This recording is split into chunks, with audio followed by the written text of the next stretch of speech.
The following program is paid for and presented by John DeMasi. The opinions expressed are not those of Town Square Media or station advertisers. WPG Talk Radio 95.5 presents Talk with a Purpose. Join the conversation by calling 609-407-1450. Now, the host of Talk with a Purpose, John DeMasi. Don't look now, but it's the middle of July. Do you believe that? It was a couple of weeks ago. It was July 4th. Where has the summer gone? Already, July 15th. We'll blink a couple of times. It'll be Labor Day. I won't rush it. Good morning and welcome to another edition of Talk with a Purpose. Every Saturday, 9 till noon here, WPG Talk Radio 95.5. And, of course, as the man said, I'm John DeMasi. 609-407-1450 is our number here in the studio. 609-407-1450. At any time during the course of the show, you want to chime in on what we're talking about, just pick up the phone and call 609-407-1450. A little bit later on in the show today, we have John Risley, who is the chairman of the Atlantic County Commissioners, and he'll be here to talk about their stance on the whales and, among other things, what's going on in the county. So we'll talk to him at 11 o'clock this morning. But in between, we've got a lot to talk about. So stick around for that. And again, chiming in, 609-407-1450 is the number here in the studio. 609-407-1450. I saw a rather disturbing headline in the paper the other day.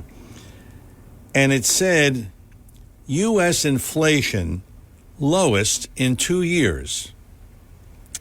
Now, what's disturbing about that? I'll get to that in a minute. The article went on to say that the inflation rate in June was only 3%. Keep that in mind, only 3%. Of course, 2 years ago, it was the highest it had been in 40 years.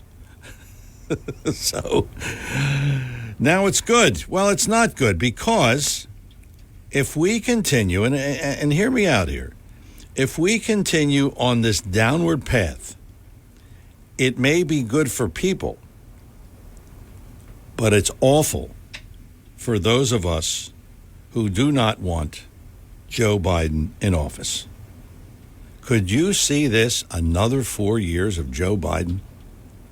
And the show before here, they were talking about Biden and some of the comments he made, and it's just ridiculous.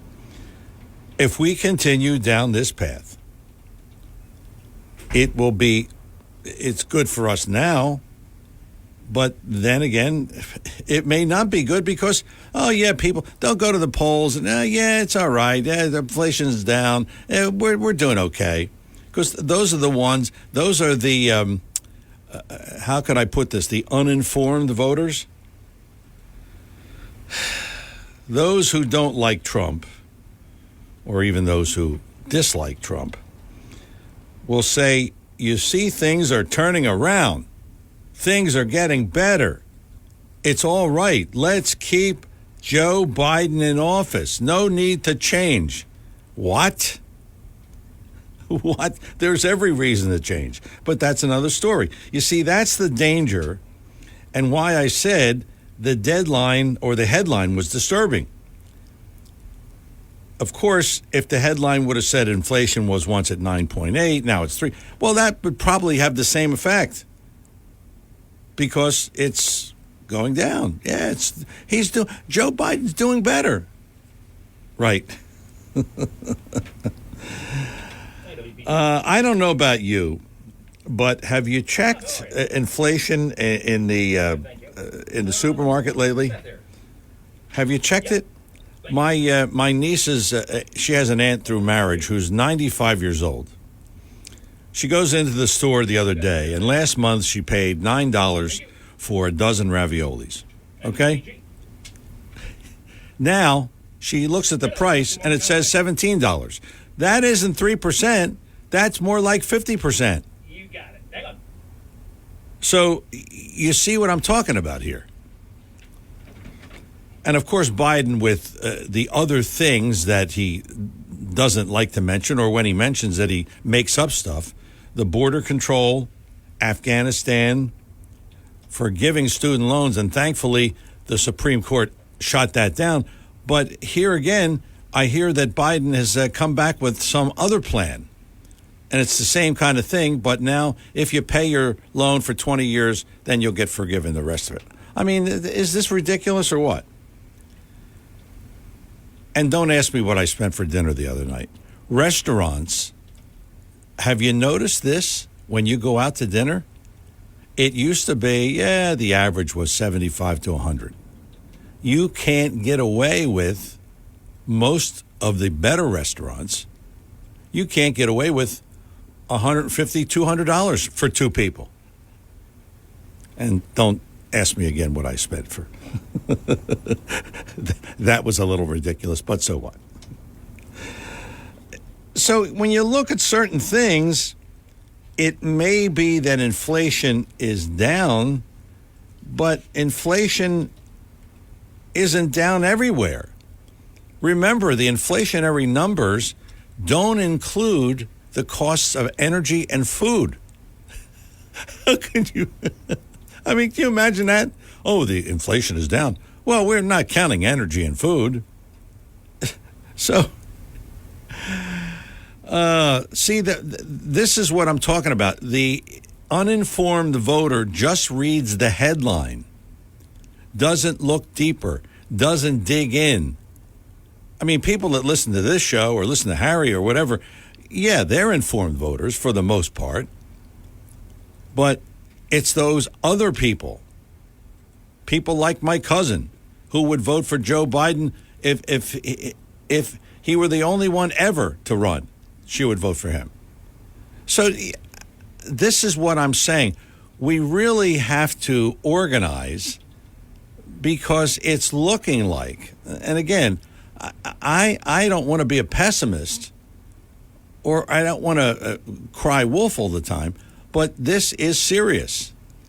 Because if we have another 4 years of Joe Biden, or a Joe Biden-like economy, who knows where we're going to be by 2028? We might not have a country left. So that's what I'm talking about. Meanwhile, you ready for this? The feds are thinking about more rate hikes. So doesn't that contribute? Now they say that they want to curb inflation. Okay. But if you go for a mortgage now, you apply for a mortgage, it used to be, 2, 3, 4%. I mean, my godson refinanced his mortgage back like it was 2% or so. He got some ridiculous rate back then. Well, you go to do that now. You go to buy a house now. And they're going to raise it twice before the year is out. So it's going to be interest rates, or what are you going to pay for a mortgage? 8%, 9%, 10%? Of course, I remember when it was 14%, but that was a long time ago.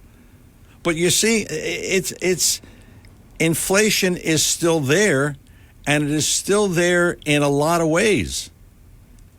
I mean, it's all over the place. Everywhere you go, it's infecting somewhere. I mean, it doesn't matter what you look at, but it has, okay, they've said it's coming down 3%. Yeah, okay. But again, no energy, no food. So how's it coming down?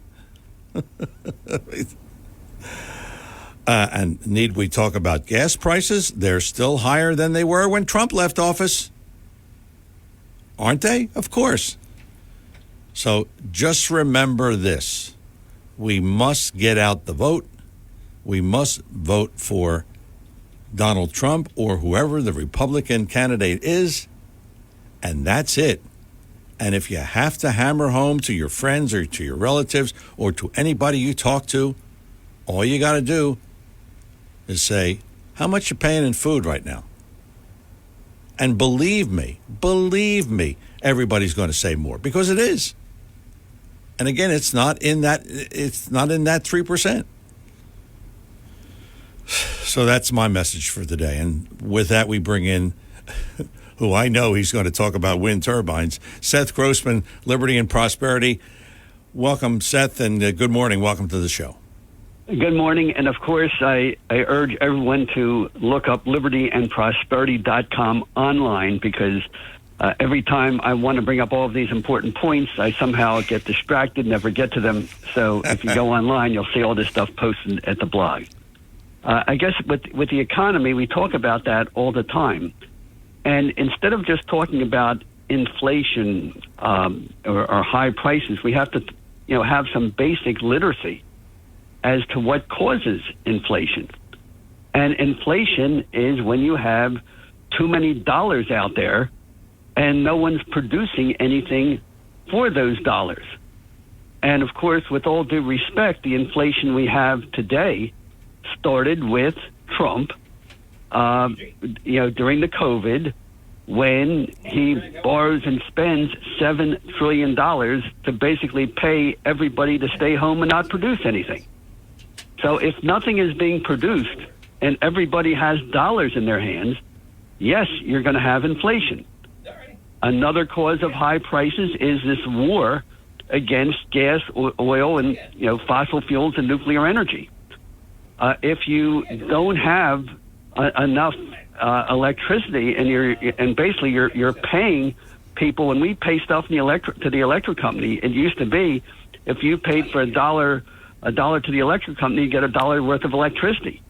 Now you pay $1 to the electric company, you only get about 20 cents worth of electricity, because the other 80 cents is being used to pay people with solar panels, wind turbines, and all of this feel-good green energy stuff. So it's people have everything is costing more. But then there's another element that nobody talks about, and I have a good friend called Ricky Ackerman who grew up in Atlantic City, graduated Atlantic City High School in 1967 with me. He became a financial analyst. He's saying, be careful what you wish for, because the Great Depression was caused by something called deflation. Deflation is when everybody's broke and nobody has money to buy anything. And right now, if people don't have money to buy houses or buy cars or buy anything, and people think that they're rich because they have all these pension plans or 401ks, and suddenly the stock market crashes or the real estate market crashes or the pension funds go broke, and people who thought they had $1 million to retire on only have $200,000, then they're not. Then prices will be low, but no one's going to have any money to buy anything. So instead of talking about inflation or deflation, we have to understand what makes a society work. And what used to make America work is that if you paid somebody $1 for something, you got something that was worth $1. Right now, people are getting paid money who don't produce anything, and people who are working real hard are not getting paid for what they do. So there's no connection between achievement and compensation, and that's what you have in these socialist, crazy communist countries. But that's not what I call it. One thing that I think is worth noticing, because he keeps saying Trump, Trump, Trump. There are other candidates out there, and one of them is Ron DeSantis, of course. But there's a news item came out that I think Trump was talking to Maria Bartiromo in a Fox News interview that's going to go on the air tomorrow, and he said he made a big mistake hiring Chris Wray to be his FBI director, because he's blaming Chris Wray for all the problems. So people were asking Trump, well, why did you hire him in the first place?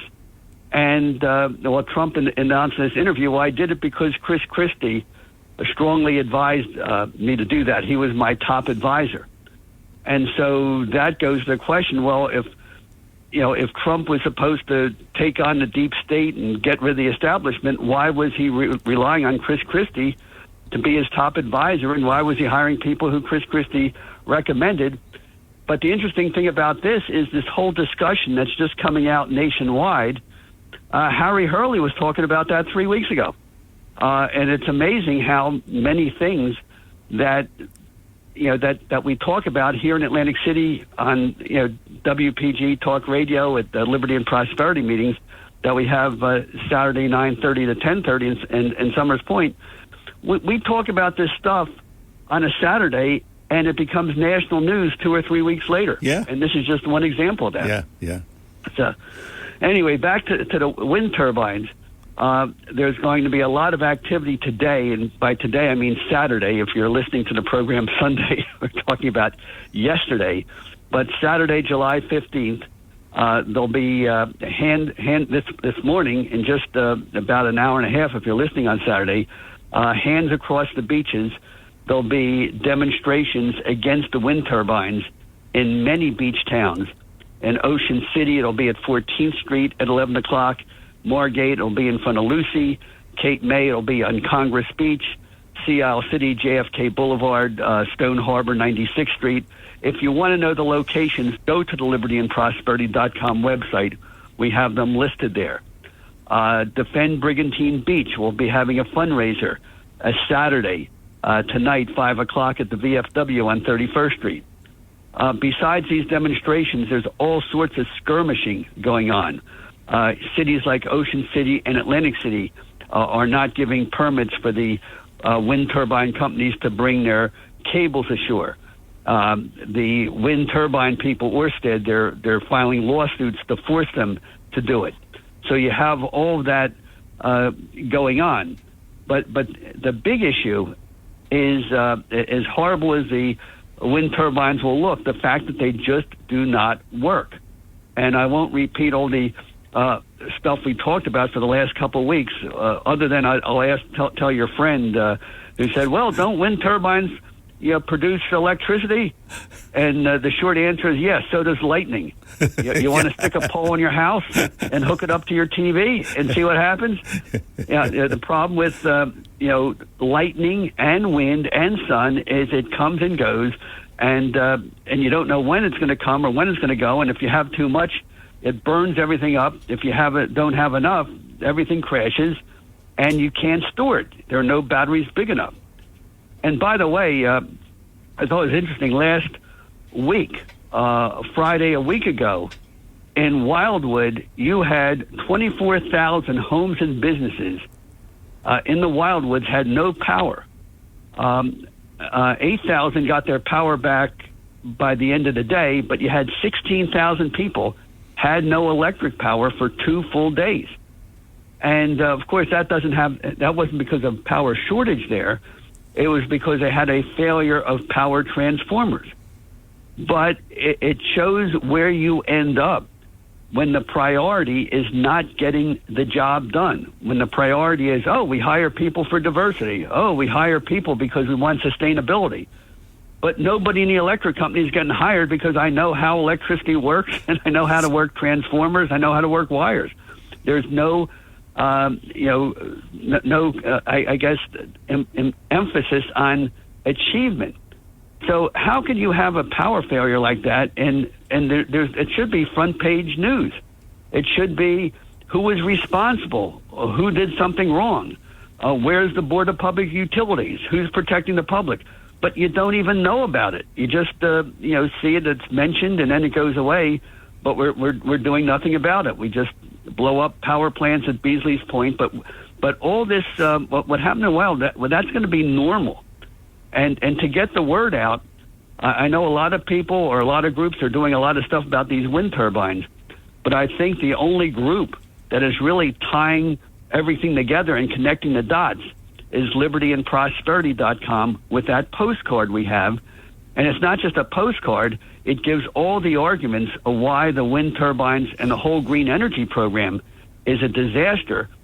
And they could be picked up from our group. Just go to our website, call. We have the postcards are behind our office in Summers Point.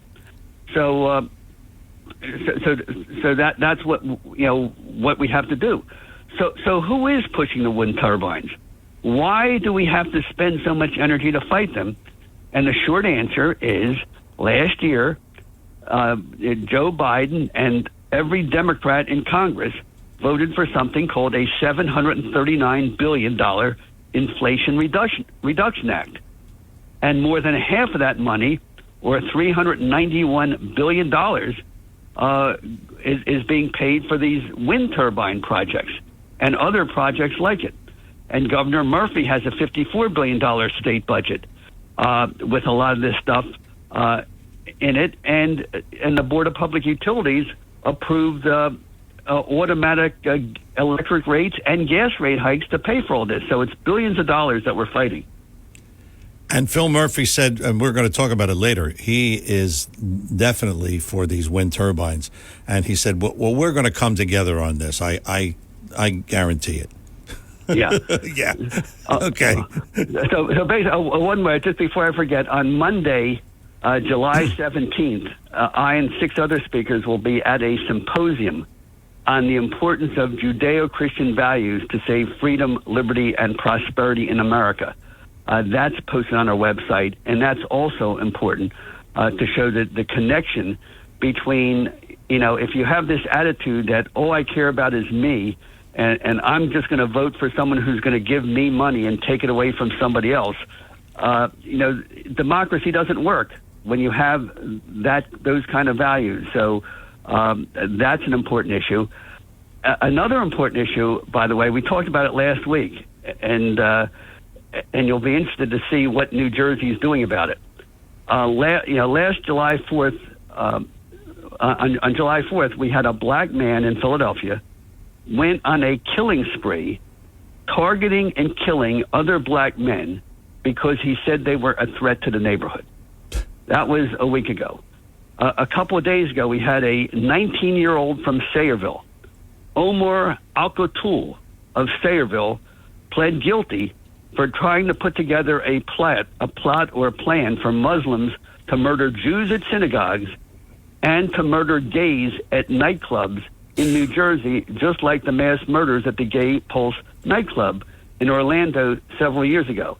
Now, I don't think you saw that much in the news. No, I didn't. I didn't see it. They buried it on the inside of Thursday's Press of Atlantic City, which, of course, you get in the mail if you get it or you get it online.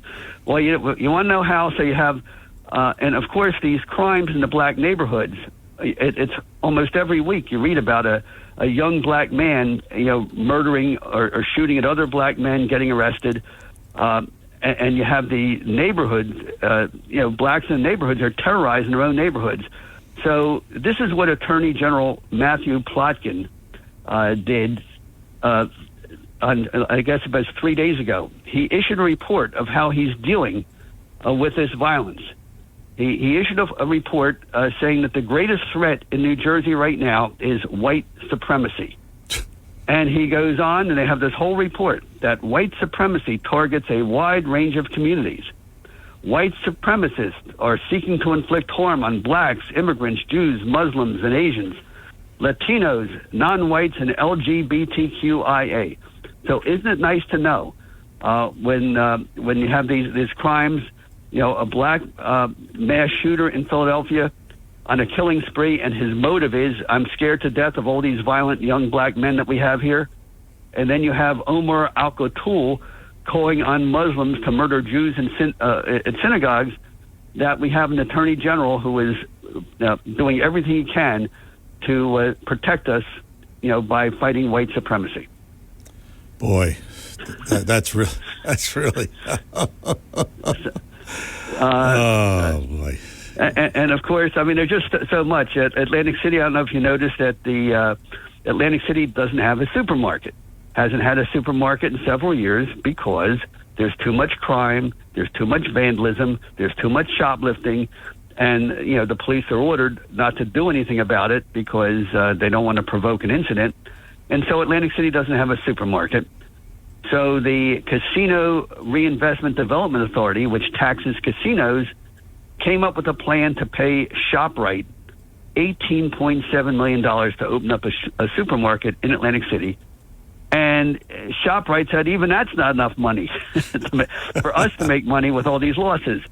So now a company from Communist China is now bidding to do the job of building a supermarket in Atlantic City. Oh, so that's that was a news story in last Thursdays. So what could possibly go wrong here? Everything. And the other thing I forgot. Not only you're saying, well, why are we doing these wind turbines if they don't work? Well, of course, people are getting paid billions of dollars to do it. but also the propaganda in the newspaper. It seems that, or the media, the national news, every story is blaming climate change for every storm, every fire, too much rain, too little rain, too hot, too cold, too much snow, all caused by climate change. And they're brainwashing our kids into thinking that if you build these wind turbines in the ocean, everything's going to be fine. So we have that going on, and I guess the final point is just it's very discouraging. The absolute corruption. There's so many examples. I was talking about inflation. Why do you have inflation? Because people are getting paid, and they have dollars in their hands for doing things that don't produce anything. And just like a little thing, if you want to buy a house in the Chelsea neighborhood of Atlantic City, you see a $200,000 house in the Chelsea neighborhood, the realtor is going to say, "Oh, you don't have to pay $200,000 because 10% is going to be paid for by this special government program. We're going to give you $20,000. You don't even need a down payment." Now, where's the money coming from? Well, the money's coming from that these banks, in order to get their approval for diversity, equity, and inclusion, they have to set aside a certain amount of money for these programs. You also have programs for scholarships, $1 million set aside for $10,000 scholarships in Atlantic City. And what do you have to do to get those scholarships? You have to know somebody. If you know somebody and you fill out a form, you will get it. It has nothing to do with academics, has nothing to do with achievement, has nothing to do with economic need. So you wonder why people get discouraged. It's because there's absolutely no connection in America these days between doing the right thing, doing the productive thing, being good at your job, and how much you get paid. It's a matter of what group you're in, how much influence you have, and Liberty and Prosperity is just trying to point that out. And that leads me to my final point for the day. We have a calendar project where for 2024, we have a story for every single month of people in South Jersey who succeeded because they had good ideas, because they had the opportunity to succeed. And we talk about the Skinny Tomato and the 500 Club. And we talk about Harry Schultz and Schultz Men's Shop. We talk about John Young, who did the $1 Million Pier. We talk about John McKee, the black guy who built McKee City in Egg Harbor Township. All of these success stories. And I think the problem we have now is we're so used to seeing in America where you can only succeed if you have friends in politics, you have friends in the government. You have lawyers, you sue because you're entitled to something because you're in a certain group. To remember how great Atlantic City was, how great America was, when people were just free to buy a piece of property, build something, open up a business, and succeed. And, that we baby boomers, we grew up with that, but our kids have no idea that this is what America used to be like. So if you want to know more about that calendar project, we got a grant of a few $1,000s from the Atlantic County Cultural and Heritage Affairs Agency, but we still need a couple of $1,000s more. So if you're involved in any group or government agency, a library, a historical association that wants to be a patron on that teaching calendar that we're doing, contact us at libertyandprosperity.com. And that's... I have nothing else to talk about, John. Yeah, okay. Yeah, I think you pretty much covered everything, right? And, of course, the Liberty and Prosperity, it's on a Saturday. The breakfast discussion starts at 9:30, and I'm already late if you're listening to it on Saturday. Yes, okay. Have a great weekend. You too. Thank you. Seth Grossman, libertyandprosperity.com is the website, and the meeting is happening right now at Sal's Breakfast Cafe, Groveland Avenue in Somers Point.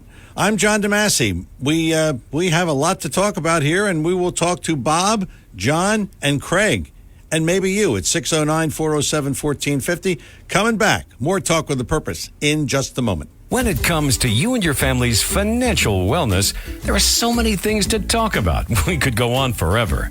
To help guide you along the way, Joe Yakovich has written a book called The Heart of Your Money, Inspiration for Financial Wellness. In the book, Joe talks about longevity, inflation, retirement surprises, and many other topics. For your free copy of The Heart of Your Money, call the office of Joe Yakovich at JML Financial at 856-751-1771 or email Joe at jyakovich@brokersifs.com. For over 37 years, Joe Yakovich has been helping families throughout the area navigate the difficulties of a sound financial plan. You'll find Joe's approach to be different and not just the cookie-cutter methods that are prevalent in today's world. The path to your financial wellness and or retirement starts with a call to Joe Yakovich at JML Financial Group, 856-751-1771, 856-751-1771, or email Joe at jyakovich@brokersifs.com. Joe Yakovich is registered with and securities and investment advisory services are offered through Brokers International Financial Services, LLC, member SIPC. Brokers International Financial Services, LLC is not an affiliated company. We are back here on Talk with a Purpose. 609-407-1450 is our number here in the studio. We will start the show off talking to Bob and Cape May. Bob, good morning. Welcome to Talk with a Purpose. Hey, good morning, John. John from Ocean City needs to be a little quicker with his calling. He's the leadoff hitter. You beat him out. You beat him out today. Don't like that. But hey, so look, the big Democrat lie has to do with what we're talking about with inflation and who's best for working class families, who brings the real money, the real economic success to the middle class people of this country.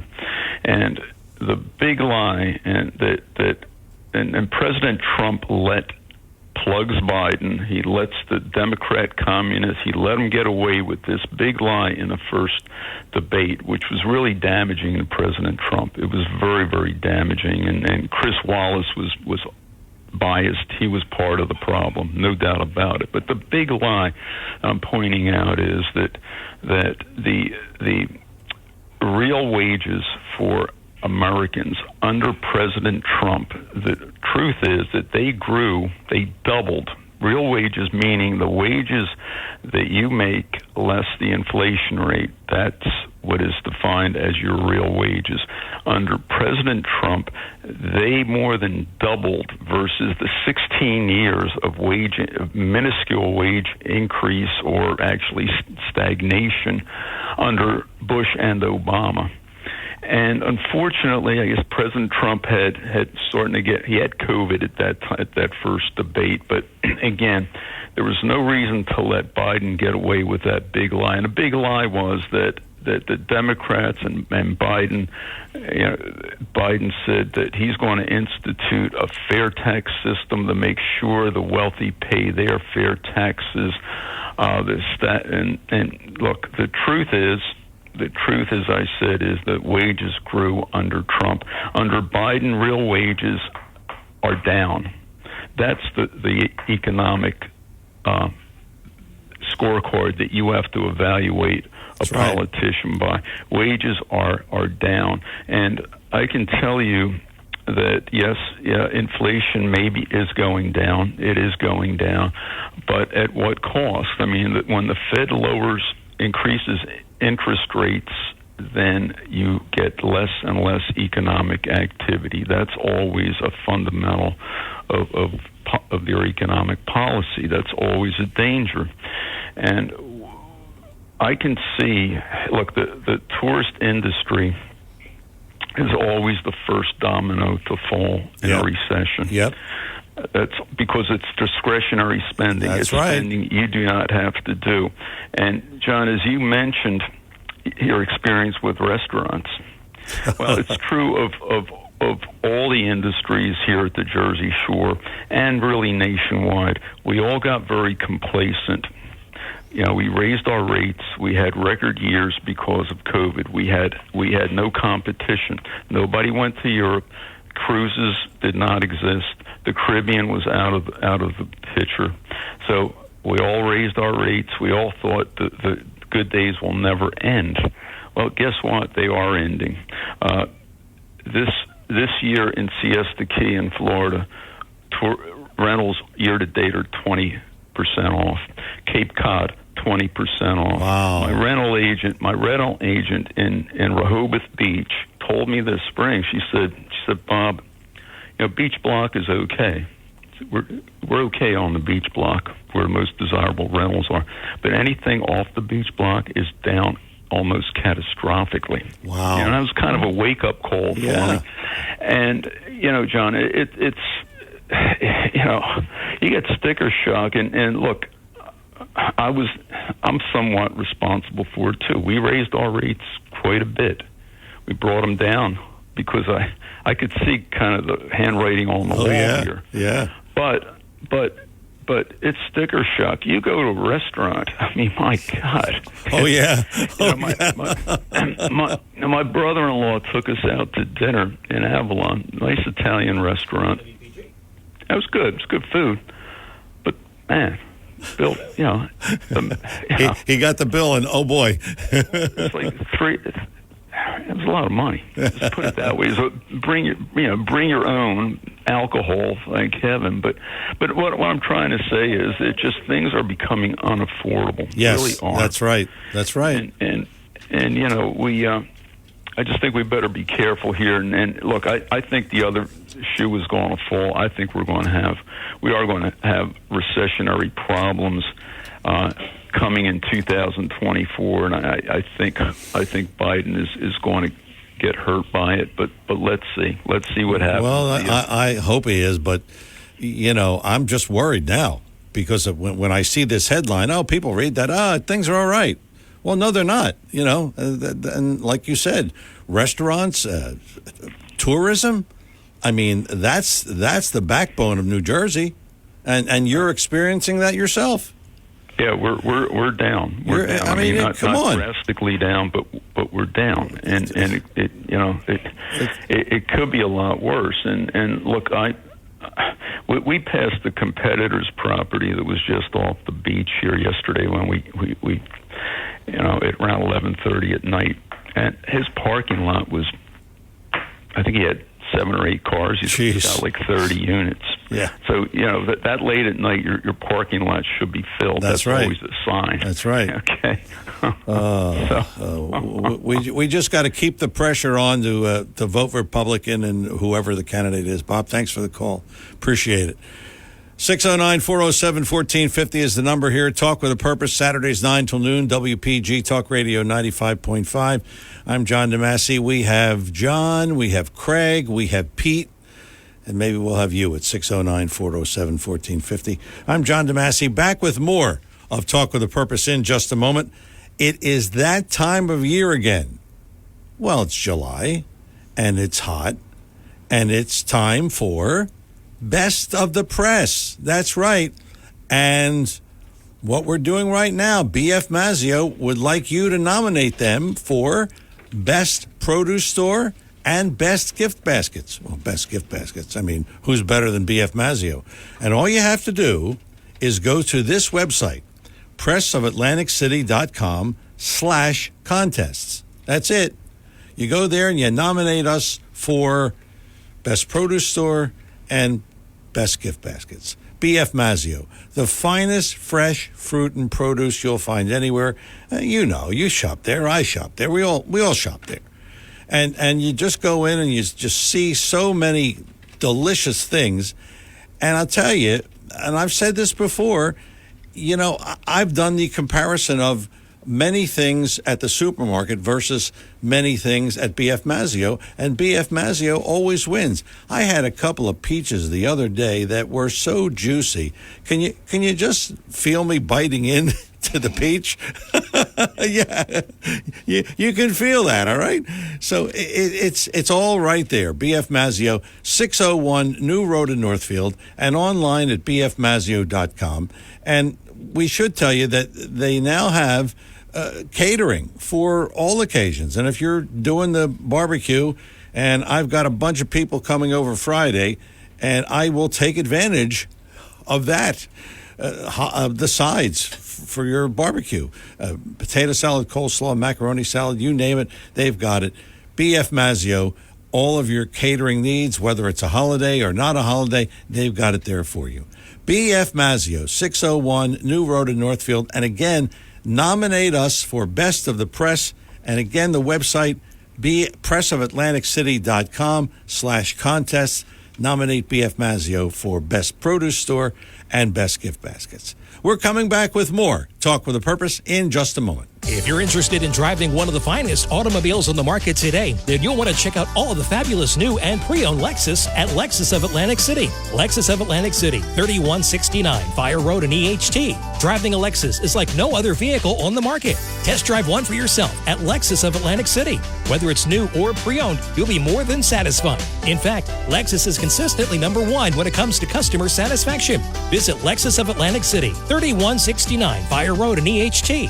Or you can check out their outstanding selection of new, pre-owned, and L-certified pre-owned vehicles on their website, LexusOfAtlanticCity.com. That's LexusOfAtlanticCity.com. Or if you want more information, call 609-641-0008. Lexus of Atlantic City, now celebrating their 26th year in the area. A dealership that you'll enjoy. No pressure, no gimmicks, no hassle, no hype.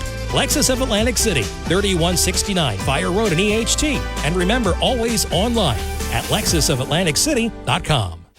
Your WPG Talk Radio 95.5 AccuWeather forecast for South Jersey. Hot and humid today with a mix of clouds and sunshine and an afternoon thunderstorm in a couple of spots. The high today 90. Increasingly cloudy tonight, some showers and a heavy thunderstorm, especially late. It'll be warm and sticky tonight with a low 74. Cloudy tomorrow, very humid, couple of thunderstorms. Could get some flash flooding tomorrow with the high 87. I'm AccuWeather forecaster Rose Tamburino on WPG Talk Radio 95.5. And back here on Talk with a Purpose, people tell me that I don't give my email out enough, especially early in the show. So here it is, JDADV1 at Comcast.net. JDADV1 at Comcast.net. I'll try to give it out a couple more times. You can email me anything you want, pro, con, whatever. We take it all. JDADV1 at Comcast.net. Talk with a Purpose is the show, Saturdays 9 till noon, WPG Talk Radio 95.5. John is in Ocean City. John, good morning. Welcome to Talk with a Purpose. Yeah, good morning. I think Gavin Newsom's the man to look out for. He's the one to worry about. He's polished. He's got good looks. He can talk a lot of bullcrap. Yeah. He sent the economy of California into the crapper. Yeah. He's a perfect useful idiot for the Progressive Socialist Democrat Party. Nothing wrong with Sacramento. Nothing to see here. There's 10 cities in Sacramento, super genius, but nothing. Yeah, they're morons. I mean, yeah. Can you take their blinders off? Can you? I know you'll never. The Hatfields will never vote Republican. I got you. But take your blinders off and see what's going on in our country. Take a good look. Yeah. We're going down the crapper, and it's all by design. Now, at the risk of sounding a magpie, I'll quote the late great John Coleman, MI6 British intelligence agent. He was a brilliant guy. He said, if you don't believe that there's a shadow government controlling things in the West, especially in America and Britain, you're certainly naive. But he also said, I do not have a message of fear here. I have a message of hope. He says, if America, if we, because he's a naturalized citizen, he says, if we could stand up against the most potent force in the world, that's the British Empire, and beat them, we can certainly beat the odds here. So I'm paraphrasing, but that's what he said. So, yeah, we can beat these people. But the naivete of Bobby Kennedy Jr., he knows the CIA had a hand in murdering his uncle and his dad. He knows it. It's a given. Let's just take our blinders off and not let cognitive dissonance creep into our thinking. We got to think straight too. But he wants to legalize psychedelic drugs, dude. You're insane because that's LSD. I mean, there's even more potent. LSD didn't go out with the 1960s. There's even more potent forms of LSD, acid, out there. And you don't think that the shadow government will use that to ramp up the chaos?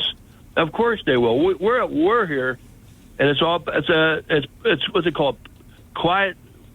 What's it called? Oh, I can't think of it now because it wasn't on my agenda today.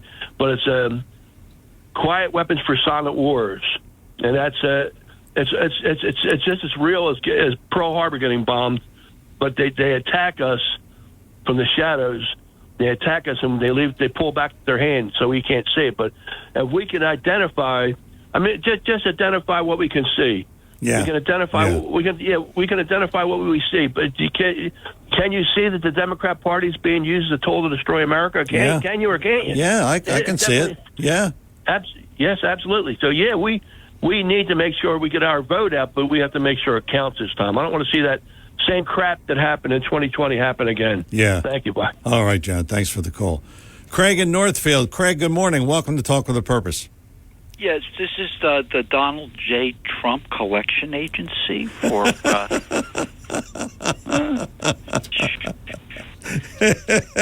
For those people wondering, no, he didn't take me out to dinner because he was crying about the meal. Because, see, if he took me out to dinner, he would need oxygen. But anyway, thank you, Bob, down in Cape May, for saying that Trump doubled wages. And, see, that's why Donald J. Trump is going to actually be, the nominee. Do you think the Constitution is dead, John? Well, it's on its last leg, if you can say that. I mean, did you see that, Doctor? I mean, that FBI director, Ray? Yeah. I mean, did you see he was actually admitting that the banks were spying on us? Right? Yeah. Okay, I mean, did you see that, what the woman had to say? But the best one was, Matt Gaetz and Jordan, they did a wonderful job. And they brought your boy on Slim Fest or whatever it is, that our Governor Christie. Oh. He said first of all, Christie was talking about Donald J. Trump and financing and everything that Donald J. Trump went. But Matt Gaetz brought up that Christie was investigated by a federal probe for his campaign problems. And then Matt Gaetz said this: I'll take as much advice from you selecting somebody as I will on exercising and weight loss. Now that's funny. Really had to do it. That's funny. So did you notice? I think MSNBC. You remember I brought up Epps? Yes. Well, when he went down there and he was doing all that stuff down there, and everybody saw, I believe, in my opinion, I'm going to say it that way, because a couple people are being sued by Epps. I think Tucker is, actually. But he was actually not an insurrection. He was just protesting. That's what he's going to get. Yeah. Talk about a double justice system here. Yeah. I mean, right? Yeah. So we did talk about Ukraine a couple times, and didn't I say to you, be careful what you ask for? Yeah. Didn't I not say that to us, John? Yes. Okay. So you know what? I don't know if Joe Biden on the top of the balcony. I sent you a little clip there. Right? Yeah, I saw it. Saw Hunter sweating and swiping his foot. It's out there. YouTube it, people. You'll see Hunter Biden swiping. And Jill Biden would you say she's a nervous wreck? Yeah, I would say so. She's a nervous wreck because all of a sudden it looks and appears to me, I don't know about you, John, but right up the Schnutsky there, right? Yeah. Didn't you think that? Yeah. And then when you go to look at our president, what's he doing?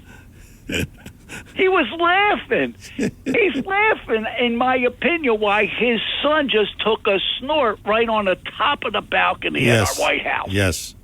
Did you not see that? I saw that, and wonder who left that cocaine in the White House. Oh, well, I got to tell you, that was one of the best things that I heard, that either the FBI, is incompetent or they're lying. Yeah, they're lying. They're definitely one of the two. They're lying. And I told you about that FEMA camp. You better come and get me, buddy. I'm telling you. So here, I just want to say, do you want to make another little bet? Double down? Yeah. Okay. All right, Zucker and Musk.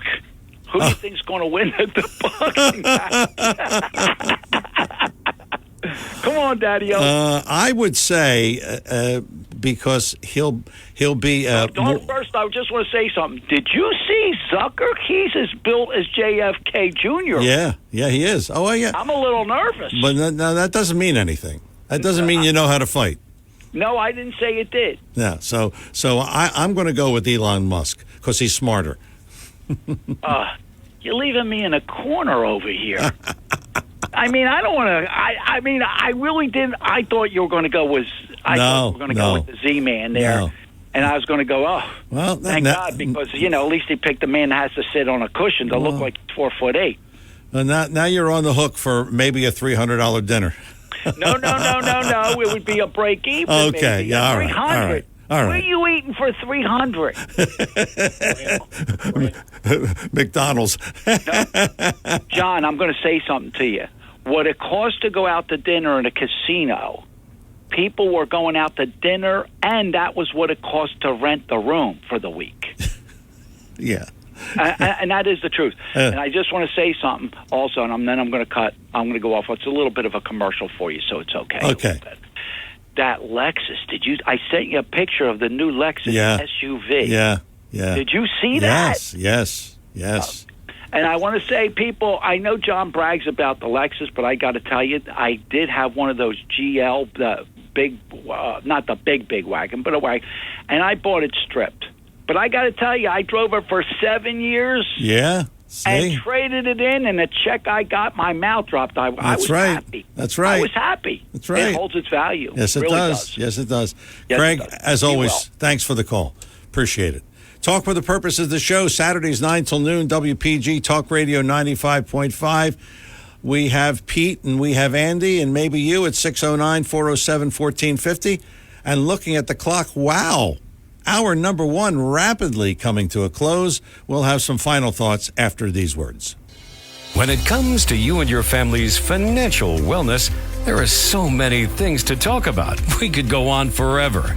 To help guide you along the way, Joe Yakovich has written a book called The Heart of Your Money, Inspiration for Financial Wellness. In the book, Joe talks about longevity, inflation, retirement surprises, and many other topics.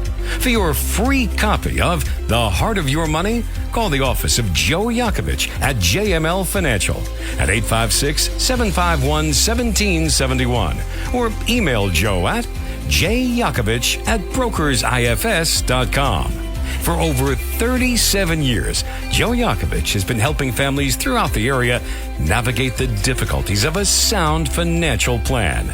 You'll find Joe's approach to be different and not just the cookie-cutter methods that are prevalent in today's world. The path to your financial wellness and or retirement starts with a call to Joe Yakovich at JML Financial Group. 856-751-1771. 856-751-1771. Or email Joe at jyakovich@brokersifs.com. Joe Yakovich is registered with, and securities and investment advisory services are offered through Brokers International Financial Services, LLC. Member SIPC. Brokers International Financial Services, LLC is not an affiliated company. Joe Yakovich will be on with us next week. You know where he is right now? I pity the poor horse. He's horseback riding at a dude ranch in Utah. Would you like to be a fly on the horse with Joe on it? Oh, we'll talk about that a lot next week. Let's go to the phones. Pete in Summers Point. Pete, good morning. Welcome to Talk with a Purpose. Yeah, good morning, John. First of all, we all know about Joe Biden and his issue, with his hair-smelling fetish, scaring the crap out of kids. Yeah, and he did it again this week. Yeah, he did it again this week. Oh, yeah, that was a good one. Yeah. And not to mention his record for inappropriate touching. Yeah. Now, how the heck can they hit Donald Trump for an alleged rape that happened 30 years ago? Right. And this guy has a hell of a track record, and it's caught on film. Yeah. And not only that, the past few weeks, he already divulged that we're short on 155 millimeter ammunition for artillery. We're short. Most of our nuclear attack subs are in shipyard for repairs, and the list goes on. Oh, I mean, yeah, it's ridiculous. I mean, this guy is it's ridiculous. It's everywhere you turn. That, yeah. Go ahead. You know, I'm a student of history, and let me tell you something. When we got hit at Pearl Harbor, FDR didn't go the next day to remind the Japanese, hey, you missed this, that, the other thing, so why don't you come back for seconds? Yeah. The guy was smart. Yeah. We knew when to keep a lid on it. Yeah. Because it was national security, and it was a grievous attack on American forces. Not only that, when FDR passed away, he never told his vice president, Harry S., about the nuclear bomb. Harry S. Truman found out about the nuclear bomb and the whole program after he became president. That's right. And not only that, the mayor of Hiroshima didn't find out about the nuclear bomb until he saw a bright light in the window, and he looked out and said, what the heck is that? Yeah. That's right. Because we could keep a secret. That's right. Not to mention D-Day. The Germans didn't have any idea what the heck was going on until they saw American troops hit the beaches. That's right. You're right about all of that. We have a doddering old fart, a vegetable. Yeah. Who can't even, who's walking around on stage and saying, what am I doing here? Yeah. Oh, by the way, before I finish the call, have you heard about the new we have to wait until the actor strike is over.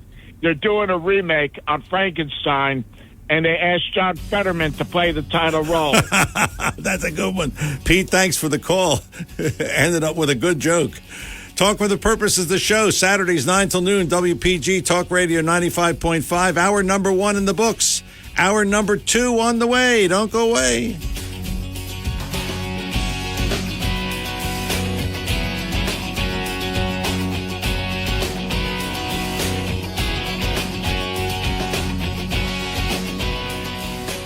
.5 FM and 1450 AM WPGG Atlantic City, WENJ HD3 Millville, a Town Square media station.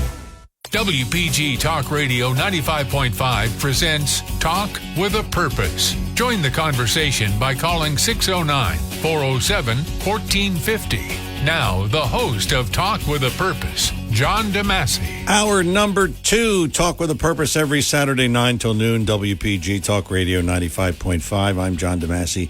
609-407-1450 is our number here in the studio. And we have Andy and Greg on the line, and maybe we'll have you. We'll get to you in just a moment. But I just have to comment on this. What is Chris Christie thinking?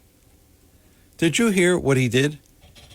He went on, I guess it was Piers Morgan on Fox, and he said, I believe that I would win in a brawl against President Donald Trump if we fought toe-to-toe in a UFC-style cage match. What will they call it? 2 whales in a cage? Or 1 whale? Oh, well, son of blubber? Is that another one? He talked about being eager for a grudge match with the GOP frontrunner, either with words or fists and feet. Here's a guy who's polling at 1%. 1%.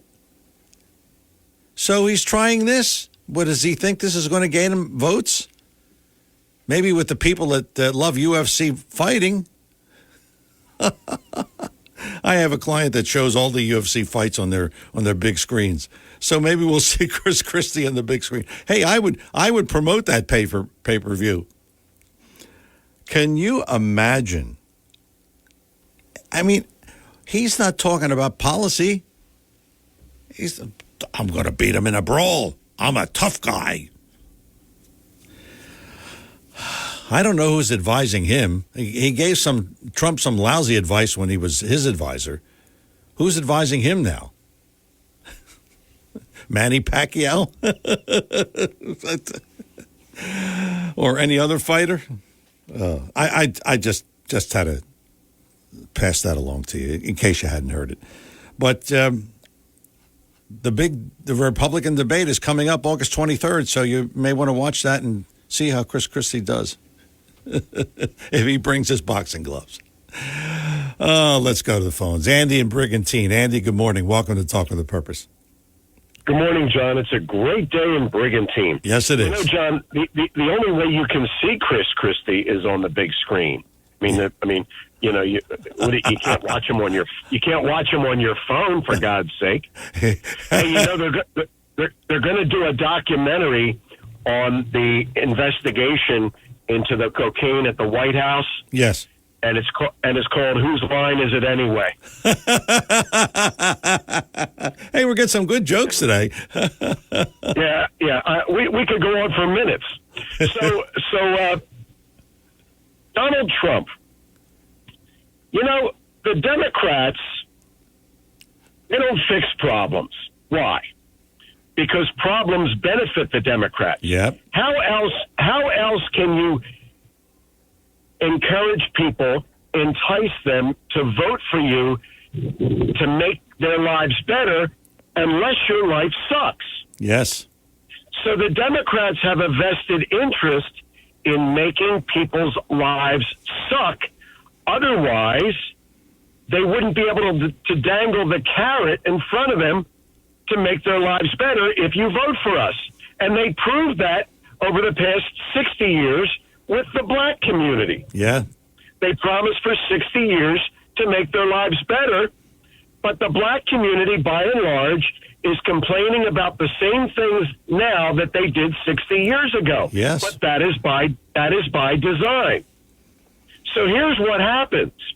The Democrats don't fix problems. What they do is they allow the problems to fester, and the way to fix the problem is by attacking the people who shine light on the problem, who talk about the problem.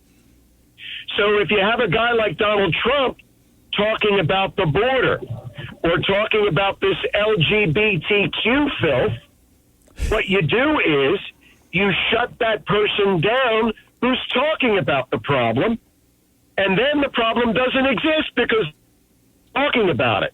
Yeah. That's how they do it. Yeah. And see, because the Democrats can't afford to be in a debate, because if they were in a debate, they would be forced to defend their indefensible policies. Yeah. So the only way they can win is by shutting down debate so that their argument is the only argument that is heard. There's no option. Yeah.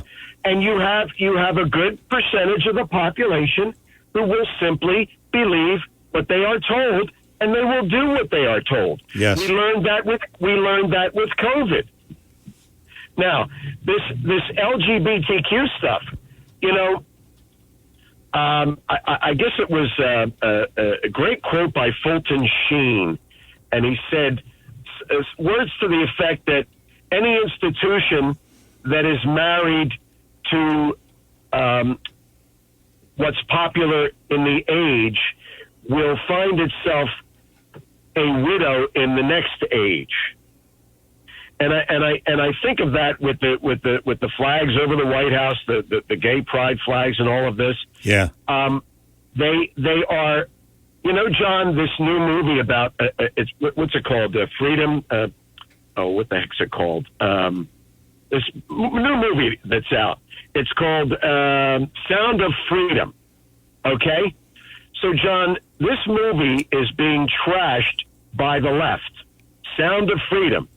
What is the movie about, John? It's about young children who were trafficked who are being rescued, right? Yes.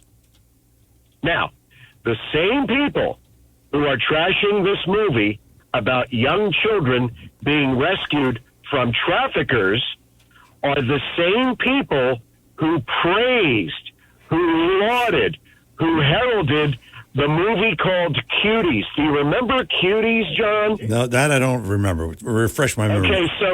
Okay, so the movie Cuties was a Netflix film, and it was all about 10-year-old girls who were brought into the world of pole dancing. Oh, jeez. Do you remember that? Yeah, now, little girls? yeah, I remember now. Now I do. Okay, you don't remember the title, but you remember the film because it was talked about. Okay, so they praise a movie that is about 10-year-old girls being objectified and becoming pole dancers with their mother's blessings, but they trash a movie where you actually rescue children from people who would do them harm. So, John, this LGBTQ group that was parading in New York a couple of weeks ago saying, we're here, we're queer, we're coming for your children. Yeah. Well, they've been coming for your children for years. Yeah. Okay? This is just the latest manifestation of it. Yeah. Okay? And why is the LGBTQIA plus crowd coming for your children, John? Because they cannot have children of their own. Right. So they have to come after the children of heterosexuals. Right. So if the LGBTQIA plus crowd is going to exist in 25 years or 50 years or 100 years, the only way they can do that is by getting a hold of the children now, convincing them that they can be a man or a woman or whatever, and then it perpetuates into the future. Yeah. Because liberals have a very long outlook. Yeah. They look far in advance. This is why they're destroying the Democrats, why they destroyed our school system. Yeah. With the COVID and all that. They are ensuring that the next generation of children are poorly educated, because then they will not be able to support themselves properly. They will have no option then but to turn to the federal government to take care of them, and then they will be forced to vote for the government, for the Democrats who promised to take care of them. You cannot get people to vote for you by promising them a better life unless you first make their life suck. Yep. So it is all by design. That's the playbook. All by design. That's the playbook. Andy, thanks for the call. Yeah, by design. That's it. We just got to fight it. That's all. That's all I can say. We got to keep fighting it. Greg and Absecon. Greg, good morning. Welcome to Talk with a Purpose. Mr. Massey, good morning. Good morning, sir. Welcome to Insanity Central. That's right. That's exactly what's happening to this country. Yeah. It's insane. Yeah. Right now, they're having us build the new Green Deal so we can destroy the values of the properties, for the most expensive properties probably in the United States. Yeah. We're all going to be able to afford to live at the beach block if we don't turn on any of our utilities. Yeah. Something to look forward to. And it keeps getting worse because we already gave, the world $1 trillion for developing nations. Yeah. Now, it makes sense that China would be at the top of the list as a developing nation, since it has the largest population in the world, and they need the money the most to build these coal-fired plants across their nation. Yeah. So we're creating, on one side of the ledger, we're creating cleaner air. At the same time, on the other side of the ledger, we're dirtying it. Yeah. With our money. Yeah. And it keeps getting better. Yeah. Because we're led to believe right now also that there's only one person in Washington that ever used drugs. Especially the Biden entourage that went into the White House and the draggers on. They all grew up in the 60s. Yeah, yeah. They haven't had a clear day, I don't know, last 50 years. Yeah, yeah. Oh, and the beat goes on. Joe Biden, only Joe Biden. Greg, thanks for the call. Speaking of, and I'll get to Joe and Frank in a moment. Here's the headline on the cocaine in the White House. You ready? This is, I'm reading this directly from the newspaper. White House cocaine inquiry leaves Secret Service stymied. The Secret Service does not know where it came from. FBI analysts found no DNA or fingerprints on the bag of powder found in a busy West Wing lobby.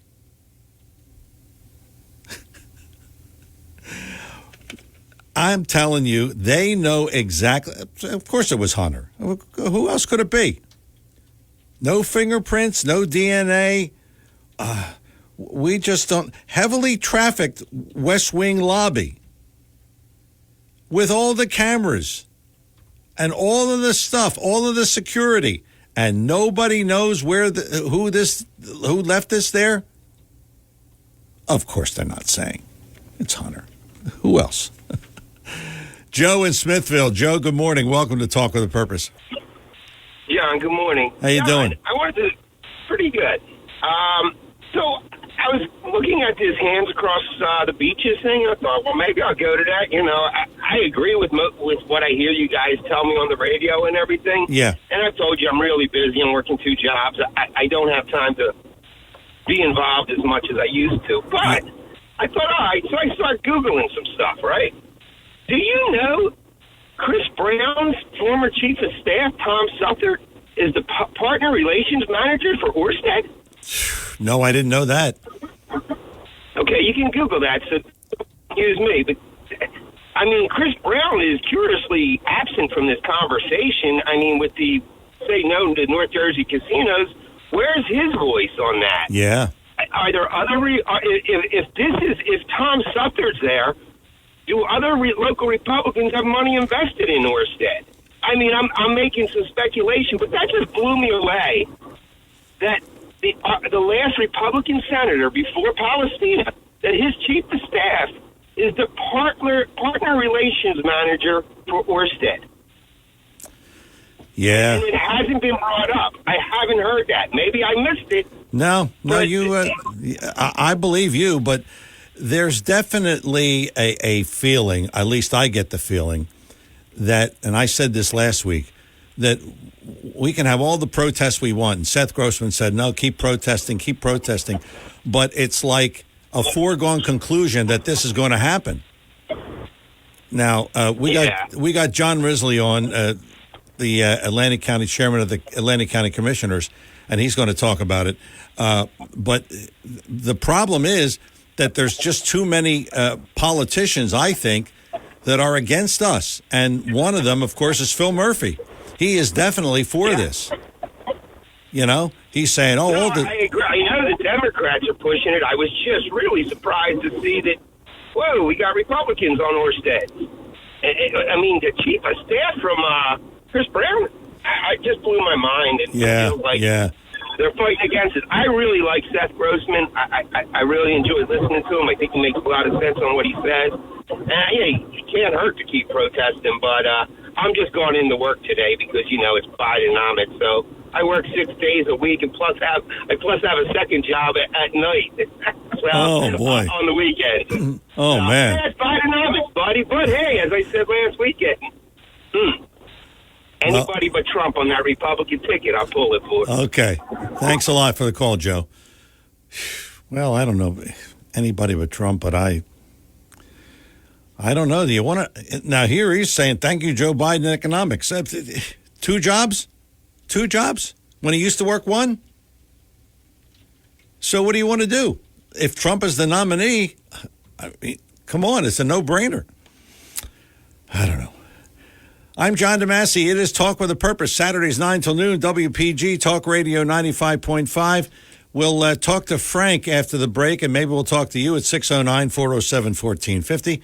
609-407-1450. I'm John DeMasi, back with more of our Talk with a Purpose in just a moment. But you heard Craig earlier say he had a Lexus for like 7 years, and he sold it, got a nice check, and he never had a problem, no repairs, of just the regular normal maintenance.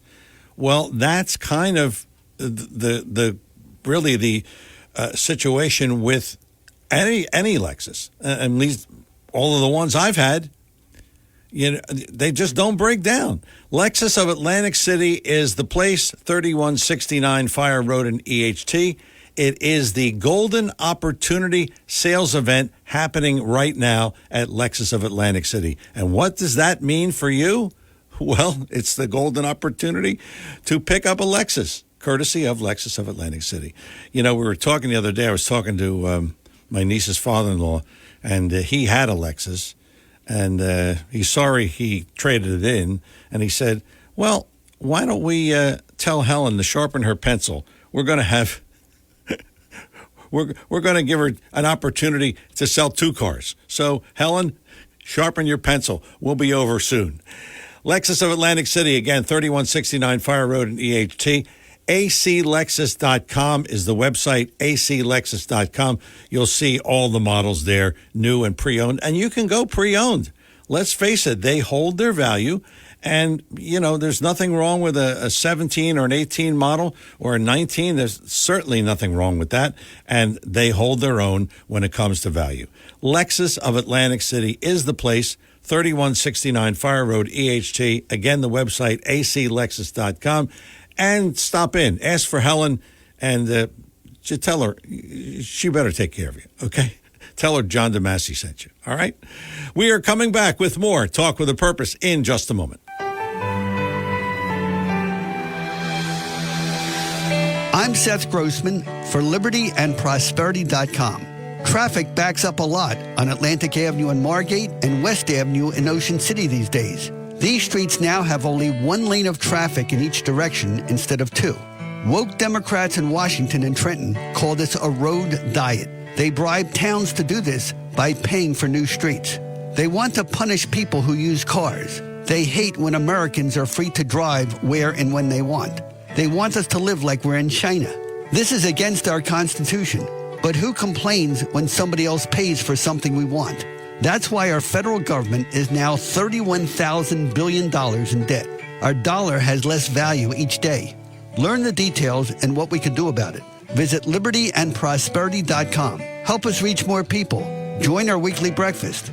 Donate what you can to keep us on the air and online. LibertyAndProsperity.com. Back here on Talk with a Purpose, if you want to email me during the week, jdadv1@comcast.net, jdadv1@comcast.net. And you can email me anything you like, pro or con, or comments on the show, whatever you like, jdadv1@comcast.net. It is Talk with a Purpose every Saturday, 9 till noon, WPG Talk Radio 95.5. And I'm John DeMasi. Let's talk to Frank in Ventnor. Frank, good morning. Welcome to Talk with a Purpose. Hey, good morning, John. Thanks for taking my call. Thanks for calling, Frank. So, John, I want to follow up on you started the show talking about the published inflation rates that come out every month. Yes. Something important I want to add to that. They always put out 2 numbers, John. One number that they put out does include food and energy.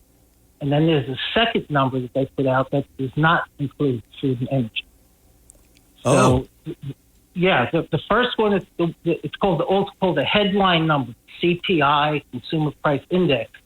That one does include food and energy, and that is in fact a 3% number. Okay. So now there's a second one they call core CPI. That one they pull out food and energy. Okay. And that one is at 4.8%. Okay. So there's always 2 numbers that they give you, but the one we always hear about is called the headline number, CPI. That's the one that's at the 3%. Yeah. So, okay. All right. Yeah. All right, John. And that's it? Yeah. Well, I just want to say you're right. If the numbers keep coming down, they are going to help Biden. Yes. I agree with you on that. Yeah, that's what I mean.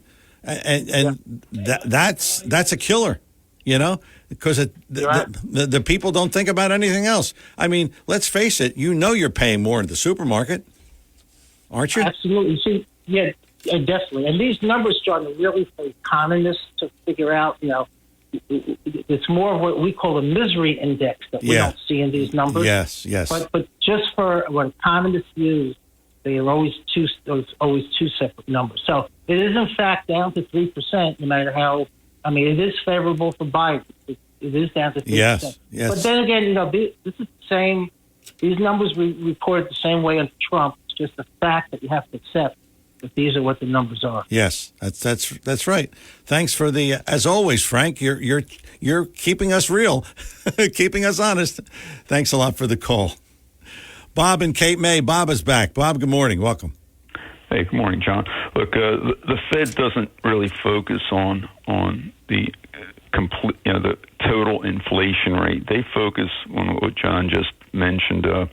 Is the core inflation rate, which excludes food and energy because, in quotes, they're too volatile. Well, but we all have to buy food, and we all have to buy gas and so forth. Okay, so that's really doesn't make sense what the Fed is doing. No, but the Biden administration, their war on fossil fuels will cause energy prices to not to really reflect market situations. But what I mean by that is you have people or investors are not going to put money into developing energy, fossil fuel energy, when the administration in power wants to essentially stop all use of fossil fuels in 10 to 15 years. You are not going to develop, the oil wells, the the natural gas facilities. You're not going to do that because, again, it makes no sense. It makes no economic sense because you have this war on fossil fuels. So, and to tie that with what Seth Grossman is trying to get the people of New Jersey to wake up to. I agree with your point, John, that we have a real uphill battle, but I think, and it's Seth's position, if we can get the Republicans to win one or both houses of the New Jersey legislature, then that probably will put a stop to this. I'm not saying it's going to guarantee it, but that's the only way I see that we're going to stop this. And the voters in New Jersey, do they want to continue making life more difficult for themselves than adopt this Norstead project, these crazy windmills? Then fine, do it. If you want your electric prices to double and triple, then be my guest. Problem is, you're taking people like you and I who are dead against this. We're going to get hurt by this also. Yeah. That's what the Republican Party and see, you just wonder about the Republican Party in New Jersey. Are they real fighters? Are they really on our side in this situation? And, the caller previous to me, one of them talked about Chris Brown and being completely silent on this issue. We should all be, as Republicans who want to make life easier for the middle class, we should all be against this project. Oh, yeah. It's idiotic. Yes, it is. Yes, it is. But are we going to have a full-fledged effort to tie this around the Democrats' neck? I'm wondering. We ought to. That's for sure. That's right. Bob, thanks a lot for the second call. Appreciate it. Speaking of Governor Murphy, boy, oh boy, he's a piece of work. He really is. I mean, everything that he has said and done in his 5-6 years in office. He's just a horrible governor. He is optimistic about resolving the offshore wind conflicts. Oh, isn't that nice? Because by the time these things come to pass, he'll be out of office and he'll be at his villa in Italy. So what does he care? What does he care about the Jersey shoreline? I'm optimistic that we'll be able to work through these challenges, he said. Murphy's remarks come 2 weeks after Ørsted, the Danish company that's preparing to build a cluster of turbines in the Atlantic Ocean, visible from the local beaches, filed a lawsuit against Cape May County, alleging it has not granted the easements needed for the project. In the meantime, Murphy continues to champion efforts to place the wind farms off New Jersey's coast, despite opposition from local, from state, from federal levels, as well as marine mammal advocates. In fact, there are a few more demonstrations today. You heard Seth saying there's one in Ocean City, there's one in Brigantine. There's many, many demonstrations, and the demonstrations will continue. But I'm just concerned because now Ørsted, they're suing Cape May County. And Cape May County is standing strong against this. And I want to speak to John Risley. He's coming on at 11 as far as his stance is concerned, and the commissioners as far as their stance is concerned. But I just got to believe that Ørsted, with all this power that they've got behind them and the tax breaks they're getting that were supposed to be for us, but now are to them, it's just unbelievable. And I'm concerned.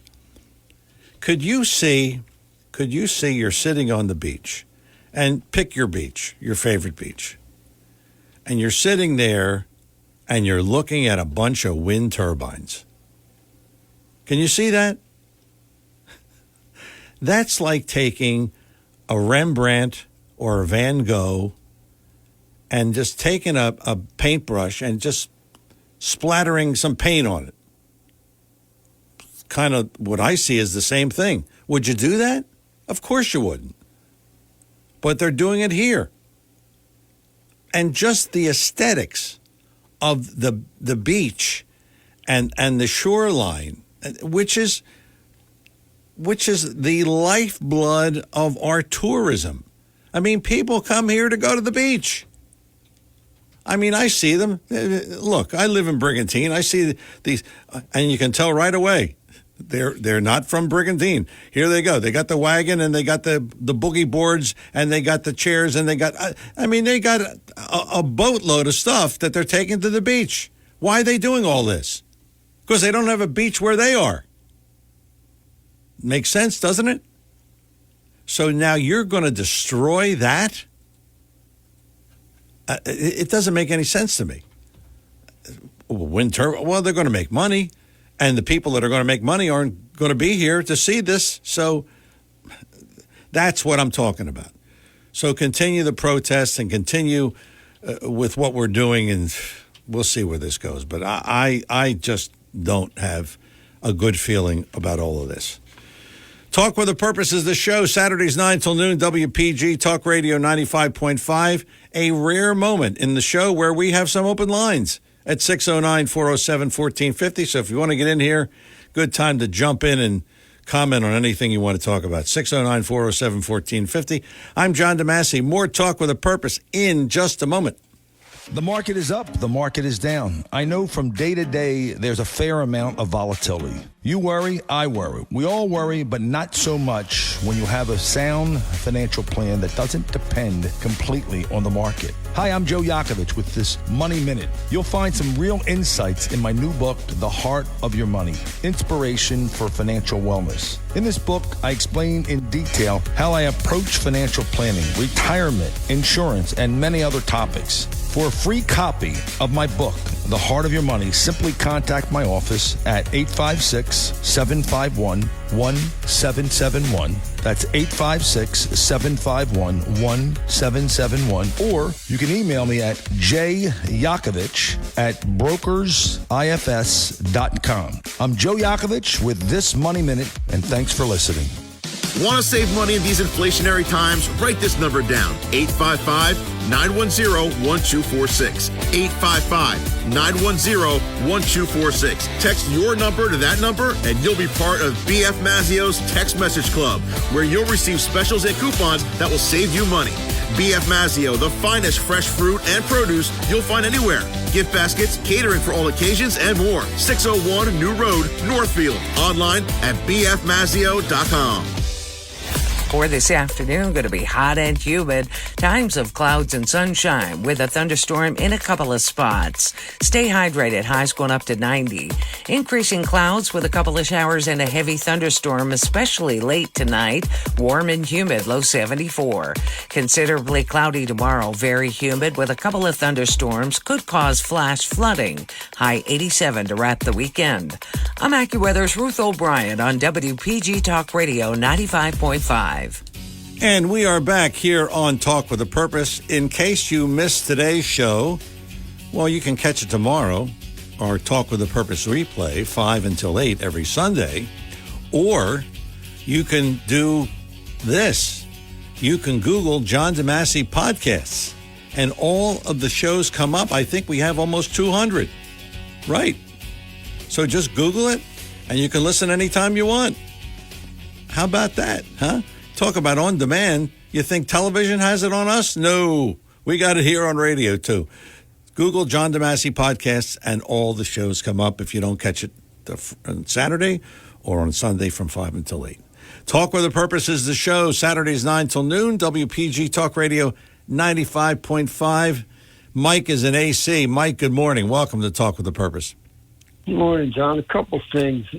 Those that are hoping that these windmills, this project disappears, need to take a ride out to North Connecticut Avenue in Atlantic City and see the huge building.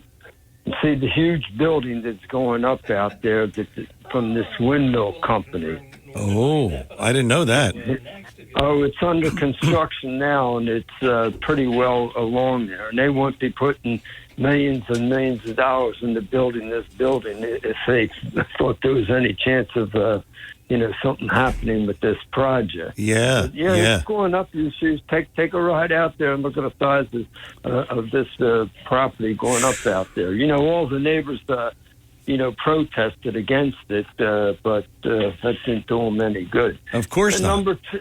No, another thing, too, John. I hope that the Atlanta County prosecutor is paying attention to this case in New York with these prostitutes where they just arrested this man for all these prostitutes he killed, because it's so similar to what happened here years ago where they found the 4 prostitutes. I remember that. Behind Yes. Behind the hotels on West Atlantic City, they found them in a secluded area together. Same thing in Long Island. They found those girls in a secluded area together. And this guy only lives in New York. He could have been coming down here, going to the casinos, picking up a prostitute on Pacific Avenue, and so I hope they're paying attention to that and look into it. It just struck me as too similar. Yeah. To be a coincidence. In particular, all of them from both locations being dumped together in a secluded area. Yeah, and I think weren't they in a line like they were? I remember. I think it was 2005. They were like stuck in a line. He kind of positioned the bodies, and they never found out who did it. Maybe it's similar. Yeah. That's. It's very similar. They were behind those old motels. Yes, I remember that. Yes, along West Atlantic City. I hope someone over there, took notice of that. And is going to look into it. Yeah. Thank you, Mike. Thanks for the call. Keep us posted on that. That's an interesting case. which they never found out who did those murders. I remember they had a guy, and he was found not. They said it wasn't him, so it never even came to a trial of anybody. So maybe sometimes these things take many, many years. That was almost 20 years ago, 2005. Andy in Brigantine. Andy's back. Good morning. Yeah, 2 for a quarter, John. Yes. So, I guess I don't know if you've talked about Biden announcing $39 billion in student loan forgiveness. Yes. I briefly mentioned it, but yeah, he's coming back with another student loan forgiveness. Yes. Yeah, they're doing an end run around the Supreme Court ruling. Yes. So I want to read to you what the assistant. What's the title? Undersecretary, Department of Education Undersecretary James Cavall said. He said, quote, "At the start of this administration, millions of borrowers had earned loan forgiveness but never received it. That's unacceptable. Today, we are holding up the bargain we offered borrowers who have completed decades of repayment." John, I always thought you earned loan forgiveness once you paid it off. Yeah, I did too. Isn't this new plan? Isn't it that you have to pay the loan for 20 years and then it's forgiven? Is that how it works? Or Well, yeah. If you've been paying over a period of time, then. So, John, how about if you're 20 years into your 30-year mortgage? Shouldn't they just write off the rest of it? Yeah, I would go for that. Because I've been paying extra on my mortgage every month to pay it down. I'm almost at the 20-year. Actually, I have a 15-year. I'm down to almost at the 5-year mark because I've been paying extra every month. You follow me? Yeah. So okay. So now remember what Joe Biden said about the decision of the Supreme Court vis-a-vis affirmative action in college admissions? Yes. Biden said we cannot let this decision be the last word. Yes. Now, anything the Supreme Court says is, by definition, the last word. Yes, that's right. That's right. See, Biden doesn't care. But once again, this is not Joe Biden. Let me read you the words of Barack Hussein Obama more than a decade ago. Quote, "I think it's important to remind everybody that what I've said previously, I am not a king. I am head of the executive branch of government. I am required to follow the law. But what I have also said is let's make sure we apply law in a way that takes into account. I am president, not a king. I can do these things just by myself. We have a system of government that requires the Congress to work with the executive branch to make that happen." Okay. But Obama also said, "I have a pen and a phone. If Congress won't act, I will." And then he behaved precisely like a king using executive action. Yes. So when Biden says we cannot let this decision be the last word, that's Obama speaking. Yeah. That's not Biden. Yeah. Biden is saying the words, but this is Obama's mindset. Yeah. If Congress won't act, I will. So even though just 2 weeks ago the Supreme Court shot down Biden's student loan forgiveness plan, he's going to go ahead with it anyway. Yeah. So we now live in a dictatorship, okay? And this is why they love Zelensky so much, because they always call Ukraine a democracy. Well, John, in Ukraine, Zelensky shut down Russian Orthodox churches because the people there practiced Russian. They look to the Russian Orthodox Church, yes, not the Ukraine Orthodox Church. Yeah. So Zelensky doesn't like the way they worship because they're Russian Orthodox, so he shuts down the church. Yeah. He doesn't like the way certain TV stations report the news. Yeah. So he shuts them down. That's not a democracy. No. But they call it a democracy. No, that's and I right. maintain that the people in power right now in this country, they pine for that type of democracy, where they merely call themselves a democracy, but they rule as dictators. And it's here. And if you don't believe it's here, if you lived through COVID, you know it's here. Yes, that's right. So, now, one other thing. Did you hear about Maybelline? No. You know, the cosmetics company, Maybelline? Oh, yeah. Okay. Yeah. So now this Maybelline is using a bearded model in their ad. So they have this bald guy with a full beard and mustache, but he's putting lipstick and rouge on his face. So if you remember the old Maybelline ad, because you're in the business, advertising, what did they used to say, Maybelline? Maybe she's born with it. Yeah. Right? Well, in this case, there is no, they should say, he is born with it. and there's no maybe about it. And that's the problem for Maybelline. Yeah. Well, they'll probably go down the path of Bud Light. You know, I mean, yeah. let me give you one last one, John. So the Reverend Jesse Jackson has announced he's retiring from the Rainbow Push Coalition. So, as an homage to the Reverend Jackson, I'm going to read you my favorite quote from Jesse Jackson. Quote, "There is nothing more painful to me at this stage in my life than to walk down the street and hear footsteps, then turn around and see somebody white and feel relieved." Jeez. Is that... boy, oh boy. I guess Jesse Jackson is the quintessential racist. Yes, he is. John, all of these things that they're doing, and you look at the latest thing with the cocaine, and the Secret Service has shut down the investigation. They said, we're never going to know. So you look, John, at all the institutions that have been destroyed under this administration. They destroyed the medical community because nobody trusts them anymore after COVID. They've destroyed the FBI. They've destroyed our legal system because they're letting Manson murderers out of jail, but they want to put Trump in jail for the rest of his life. Yeah. So our legal institutions are done. They've destroyed the institution of the presidency because we have a cadaver in chief making a mockery of it, and they put the cocaine in the White House, and the Secret Service looks the other way. So now they've destroyed the Secret Service too. John, I'll leave you with this.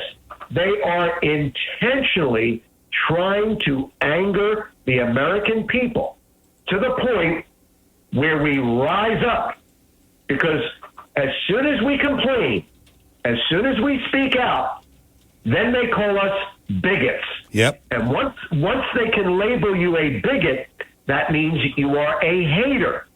So if you are a hater, then anything you say would necessarily be considered hate speech. And if that is true, they have the justification to deplatform you, to silence you, to shut you down, to destroy you, to prosecute you, because you're now a hater, just like they do with the parents at school board meetings. They are now domestic terrorists. Yes. Once you establish that, you have the justification to prosecute them, persecute them, shut them down, destroy them. But they first have to get you riled up to the point where you speak out, or they lose that power to shut you down. They've got to make you angry so that you react, so that they can then accuse you of bigotry and hatred and terrorism. It's all by design. That's right. That's right. Thanks for the call, Andy. Thanks for the second call. Oh, you can't make this stuff up.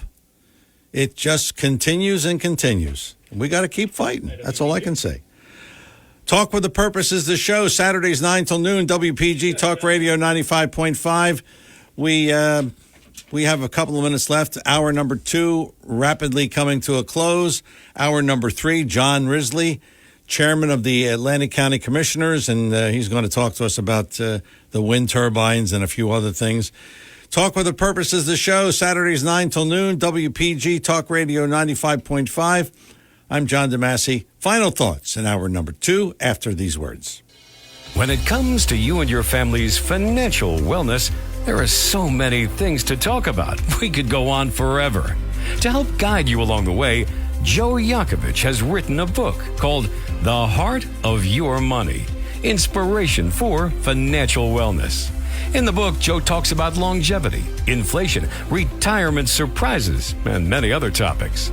For your free copy of The Heart of Your Money, call the office of Joe Yakovich at JML Financial at 856-751-1771 or email Joe at jyakovich@brokersifs.com.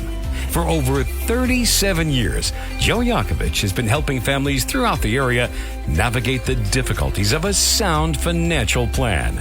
You'll find Joe's approach to be different and not just the cookie-cutter methods that are prevalent in today's world.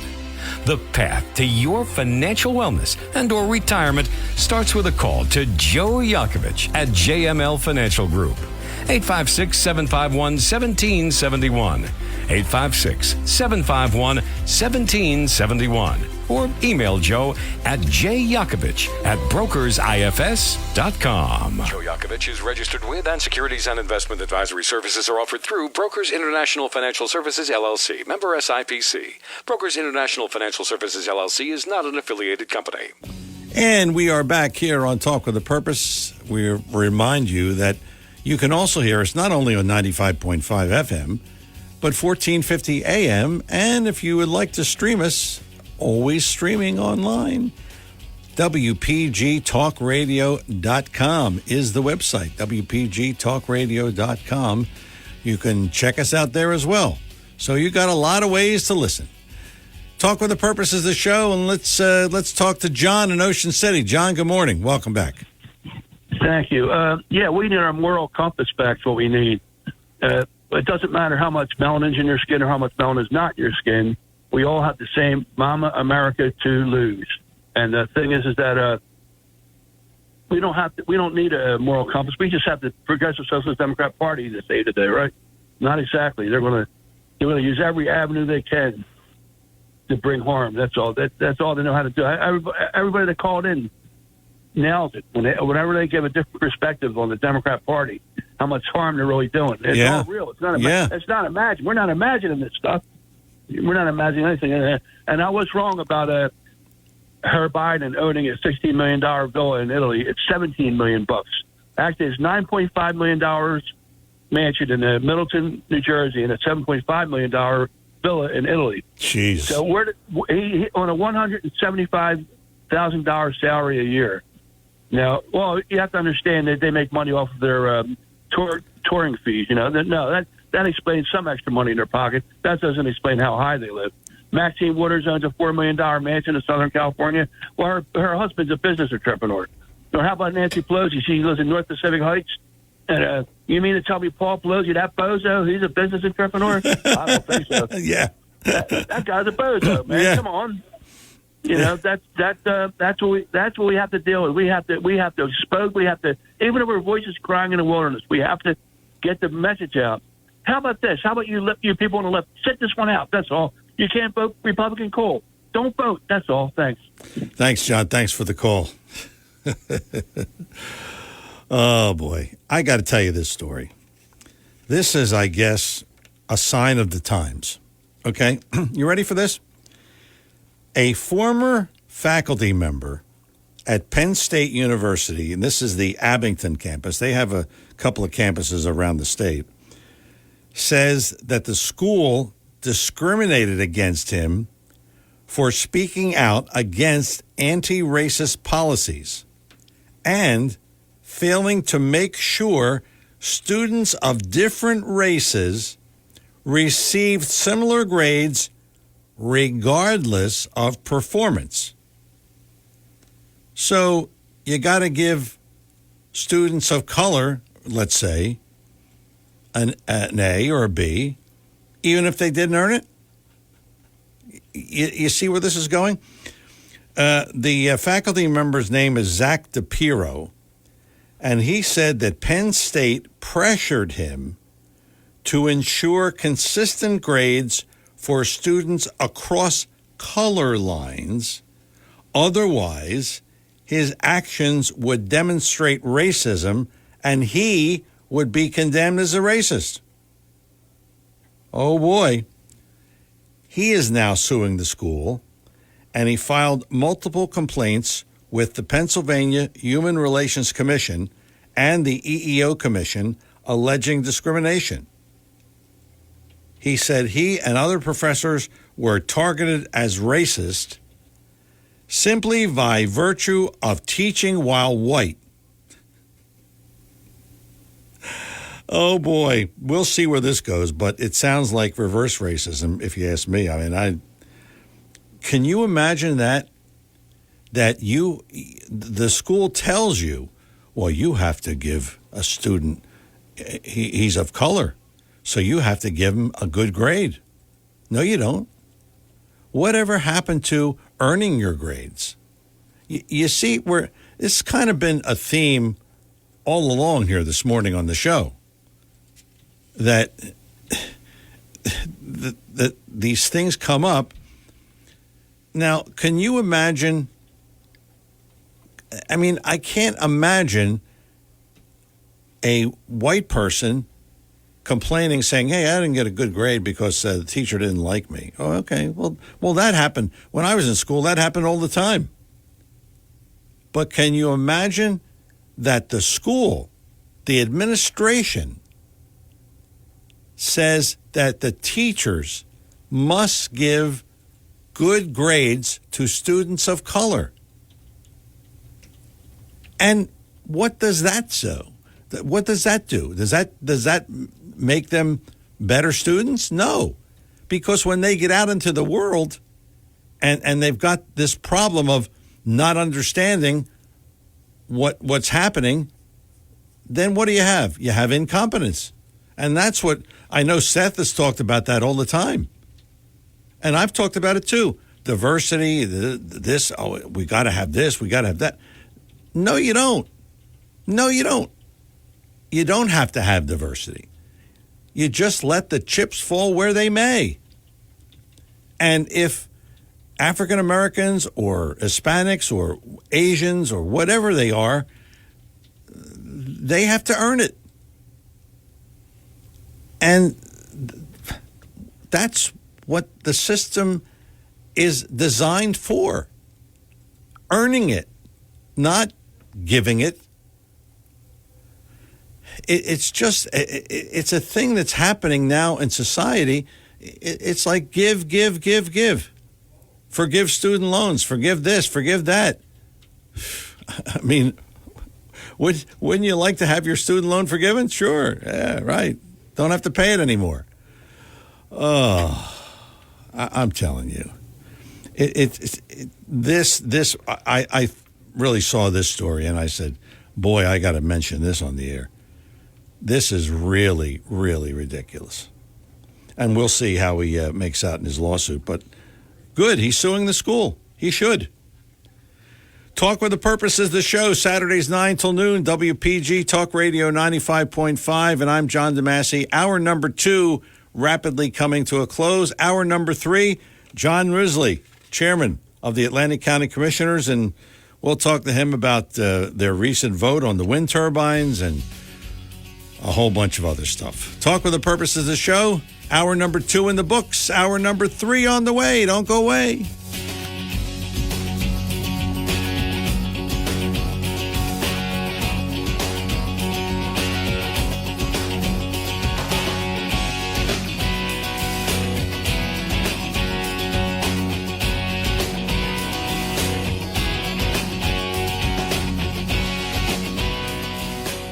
.5 FM and 1450 AM WPGG Atlantic City, WENJ HD3 Millville, a Town Square media station.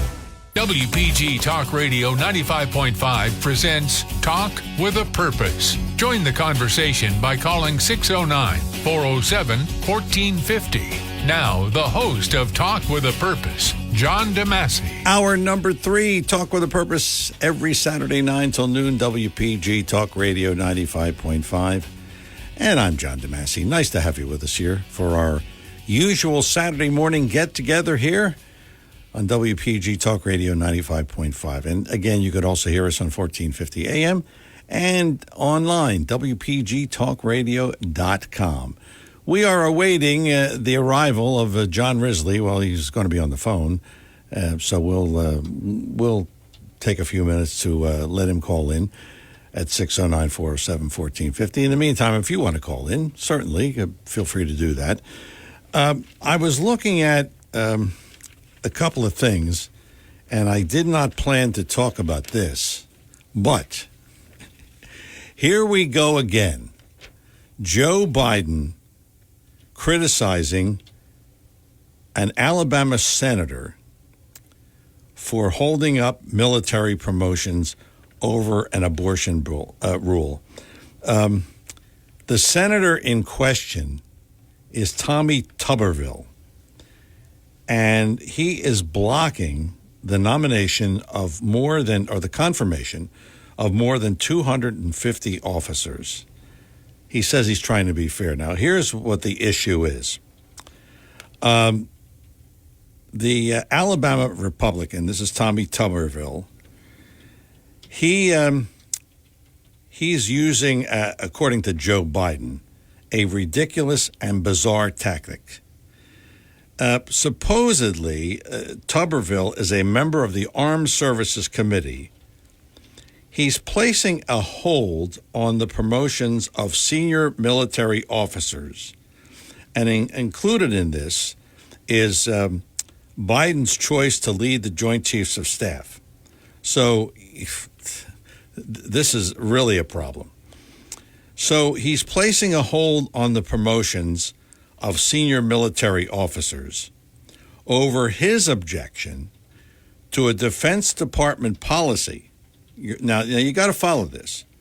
Allowing military personnel and their families to recoup travel expenses incurred while seeking an abortion if they are stationed in states that ban or restrict the procedure. So in other words, if they have to go to travel from, let's say, Iowa to somewhere else. Hey, John, good morning. How are you? Then so he's criticizing him. So we'll pick that up in just a moment. Another Biden thing, okay? We have on the line John Risley, chairman of the Atlantic County Commissioners, and he is so gracious as to allow us to talk to him for a few minutes. John, good morning. Welcome to Talk with a Purpose. Good morning, John. Good morning to you, and good morning to everyone listening. Hope all is well. And with you, too. Hope you're going to get some sun today. I could use a little sun, but just a little bit. Okay. All right. I don't want to take a side on this, so I want you to tell me, because this is what I heard, that the commissioners, the Atlantic County Commissioners, of which you're chair, voted on the wind turbines. So you tell me, are you in favor of the turbines or are you not in favor? And what was this all about, this vote? Yeah, I made it very clear at the outset of this discussion that I am not in favor of them, never have been. My investment background simply tells me that this doesn't add up. It's bad math. I am not in favor of it. The Democrats are pushing this agenda. They're all behind it, lockstep, and it's wrong. We've been trying to get answers, and that's what the last resolution that we passed says, basically. We want more time. We want extension of the public comment period. We want that. And what we want is the General Accounting Office's investigation to happen and to get us answers. As I understand, they are going to look into the impacts of the dredging, the fishing, the air traffic, the ecology. They're going to look into a number of things and write a report and give us that information. That's important. Jeff Van Drew is working hard as well. He is going to be testifying in front of a committee of Congress on Natural Resources Committee. He is not on it, but he will be testifying at that committee level in Washington. So, we're doing our best we can to fight this situation. No, none of us want this. In fact, this resolution actually garnered an 8-1 vote, which I'm very proud of and very happy about. We even got one Democrat to support it. How about that? I think that's pretty remarkable. Yeah. So, we're going to continue to work and fight it. I know there's 4 different lawsuits going around on this topic, and quite frankly, our game plan should be obvious, which is delay. Yeah, keep delaying this thing as much as we can. You saw where PSE&G sold their interest in Ørsted, their 25% interest in Ørsted. They sold it, so they don't think it's a good deal. So no, these are the things that are happening, and we want answers. I'm in constant contact with the mayor of Brigantine, Vincera, who has been a champion leading the charge on this particular topic. He's done a great job. In fact, today they're having an event in Brigantine. I believe it's today. Yes, I know. Yes, they are. So, this is all about the Democrat agenda. If we come up with facts and figures and money, they don't care about money. Money doesn't change their minds. What we can do is to keep harping on the environment. And, what surprises me, quite frankly, is where are all these different organizations? Audubon and, sea organizations, maritime organizations. I don't see their, involvement. Maybe they are. I just don't see it. No, I don't either, no.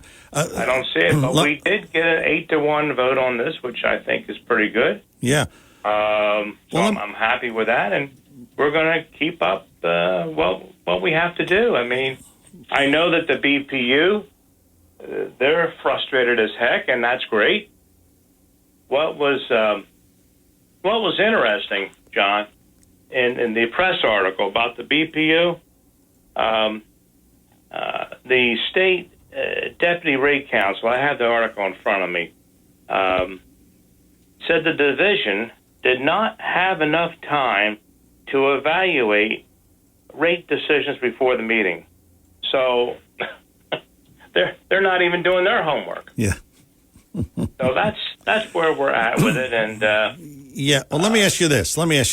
the executive is opposed to it. We're opposed to it. Okay. All right. You want more information, and you want this, and you want that.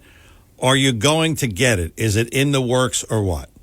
I believe that it is, because I was in contact with Congressman Van Drew, and the General Accounting Office investigation will take about a year, probably 10 months to a year to happen. And we're going to hopefully, if people start voting the right way, we can blunt a lot of this. So that's where we're at. And I don't think, I could be wrong, other than Atlantic City, I don't think the coastal towns are going to be granting Ørsted wind companies permits. Yeah. I don't see that happening, and that will create another lawsuit. Yeah. See? Yeah. So the whole object with this is to delay, request more time, request more information, and that's kind of the thing that we're we're the track we're going down. Okay, Atlantic County Commissioner, Chairman of the Atlantic County Commissioners, John Risley, is our guest here this morning on Talk with a Purpose, and he will take some calls if you would like to chime in on anything we're talking about. 609-407-1450 is our number here, 609-407-1450. Now, you mentioned a lawsuit. I understand that Orsted is suing Cape May County for allegedly failing to issue easements. What do you think of that? I think, it's horrible that Orsted is doing that, of course, but they're a company and they're determined to get this thing through. And of course, you have a president that wants this, you have the governor that wants this, and you have both houses of the state legislature. As you know, John, I ran for state assembly with Phil Gunther. Yes. Back in 2019, we came up a few votes short, but elections have consequences. And, yes. Our current state senator and assembly team are doing their best to fight this, but we're outgunned. We're outgunned in the assembly and the Senate, so we just got to keep on keeping on. I mean, that's all we can do. Yeah. Is to work as hard as we can. Atlantic County, I think, is in great shape. We just got a AA bond rating renewed by Standard & Poor's and Moody's, so we're financially sound. We lowered the tax rate by over 2 cents per 100, and we're doing the right things. We're moving in the right direction. Do you think you're doing enough, though, to stop this thing? I mean, could you do any more or what? We can do, John. I don't know what else we can do. Yeah, okay. Look, the federal government and the state government, obviously, they're over top of us. I mean, county government, municipal government, local governments are all children, so to speak, of the state. Yeah. The state government, is supreme. I mean, we're the 13 original colonies of the powers of states. And it's just a damn shame that both of these houses have to be Democrat-controlled. Yeah. And when people say to me that, this person's a nice person, that person's a nice person, well, the Democrats, vote. They vote in lockstep. They all join ranks and vote. Even on our board, John, and it's a Republican majority board, obviously. Yeah. But we all have our own opinions, and we discuss things, and sometimes we argue between ourselves. Yeah. But that's the free-flowing situation that we have. The Democrat Party, it's all lockstep. You have to go along with the program. No matter what, you got to go along with it. And this is just, this wind stuff, it's just insanity. I mean, the number of turbines they want to put out there and running cables, and it's just, it boggles the mind what the maintenance is going to be on these things. The coast is going to be loaded up with helicopters and boats. Jeez. Building these things, they got oil in them. What happens if the oil leaks? The fans, the propellers, I should say. Yeah. They become pitted, and what are you going to do with them? Yeah. Are you going to throw that? What landfill are you going to put them in? Sheesh. Changed out. The problem, the maintenance, the problem just goes on and on and on and on. Yeah. Could you see? We got to delay this thing. Yeah. As long as we can. So hopefully we get a change in administration. And I'd love to see Jack Ciccarelli become the next governor. So would I. Oh, a new Republican president, and stop all this nonsense. Yeah, I'm for that too. And the taxpayer, John, there's no question in my mind about this. The taxpayer is going to be on the hook for ongoing expenses because these things, whatever they say it's going to cost many times that amount. And this is a tax time bomb, is what it is. Yeah, it's just going to get more and more expensive, and they're going to get into it. It's frustrating. I mean, it's frustrating. You know what? Now listen to this story. All right, I go to a doctor in Cherry Hill. All right, And a woman there who I'm friendly with, she says to me, you know, I'm thinking I don't want to come down the shore this summer because they're building those wind turbines. Are they up yet? Do you see people outside of here? Now that's our bread and butter, tourism. Yes, and somebody's not coming down because she thinks they're up. And I said, no, they're not up. They're a ways off. Okay, but do you see what I mean? Yeah. I mean that's our lifeblood. No question about it. And can you see sitting on the beach? I said this earlier. This is like taking a Rembrandt or a Van Gogh and spray painting it with just blotches of paint. I mean, you're sitting on the beach. You're going to look at windmills.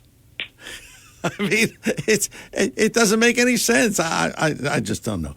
John, it doesn't. None of it makes any sense. It's one of these ultra liberal, programs that they're doing, and now with the student loan thing, it's just it's a disgrace. I mean, you're talking about what are they talking about, John? 39 billion or something? Yeah. Oh yeah. 39 billion. Yeah. I mean, the budget for the whole county is $256 million. Yeah. 256 million. They're talking about 39 billion. Yeah. It's just. It's incredible. We have some people. You're obviously popular, John, because we have a whole bunch of people who want to talk to you. We're going to take a break here, and then Linda, Steve, and Greg, they all want to talk to you. 609-407-1450.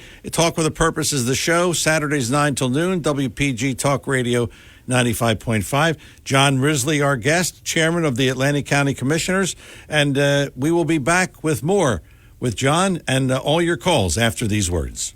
Want to save money in these inflationary times? Write this number down, 855-910-1246. 855-910-1246. Text your number to that number, and you'll be part of BF Mazzio's Text Message Club, where you'll receive specials and coupons that will save you money. BF Mazzio, the finest fresh fruit and produce you'll find anywhere. Gift baskets, catering for all occasions, and more. 601 New Road, Northfield. Online at bfmazzio.com. Joe Yakovich is registered with, and securities and investment advisory services are offered through Brokers International Financial Services, LLC. Member SIPC. Brokers International Financial Services, LLC is not an affiliated company. When it comes to you and your family's financial wellness, there are so many things to talk about. We could go on forever.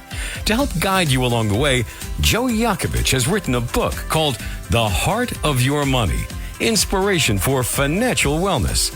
In the book, Joe talks about longevity, inflation, retirement surprises, and many other topics. For your free copy of The Heart of Your Money, call the office of Joe Yakovich at JML Financial at 856-751-1771 or email Joe at jyakovich@brokersifs.com. For over 37 years, Joe Yakovich has been helping families throughout the area navigate the difficulties of a sound financial plan. You'll find Joe's approach to be different and not just the cookie-cutter methods that are prevalent in today's world. The path to your financial wellness and or retirement starts with a call to Joe Yakovich at JML Financial Group. 856-751-1771. 856-751-1771. Or email Joe at jyakovich@brokersifs.com. We are back here on Talk with a Purpose. John Risley is our guest. He is the chairman of the Atlantic County Commissioners. We're talking to him about the wind turbines, and a lot of folks want to talk to him. We'll start off with Linda in Absecon. Linda, good morning. You're on Talk with a Purpose with John Risley. Hi, John. Good morning, Linda. So, John, we were tricked. We were tricked bigly, and I think Denny Levinson, who's very adept at suing government, I think you guys should sue on our behalf. So, John, how did we get here? First of all, cities have lost their home rule. We even have the Defense Department is against what's happening on the state on the shorelines with 8 states. And you say taxpayers, of course we know it already. So taxpayers are going to lose property value bigly, and they're told that they have to pay more. So I think we were tricked.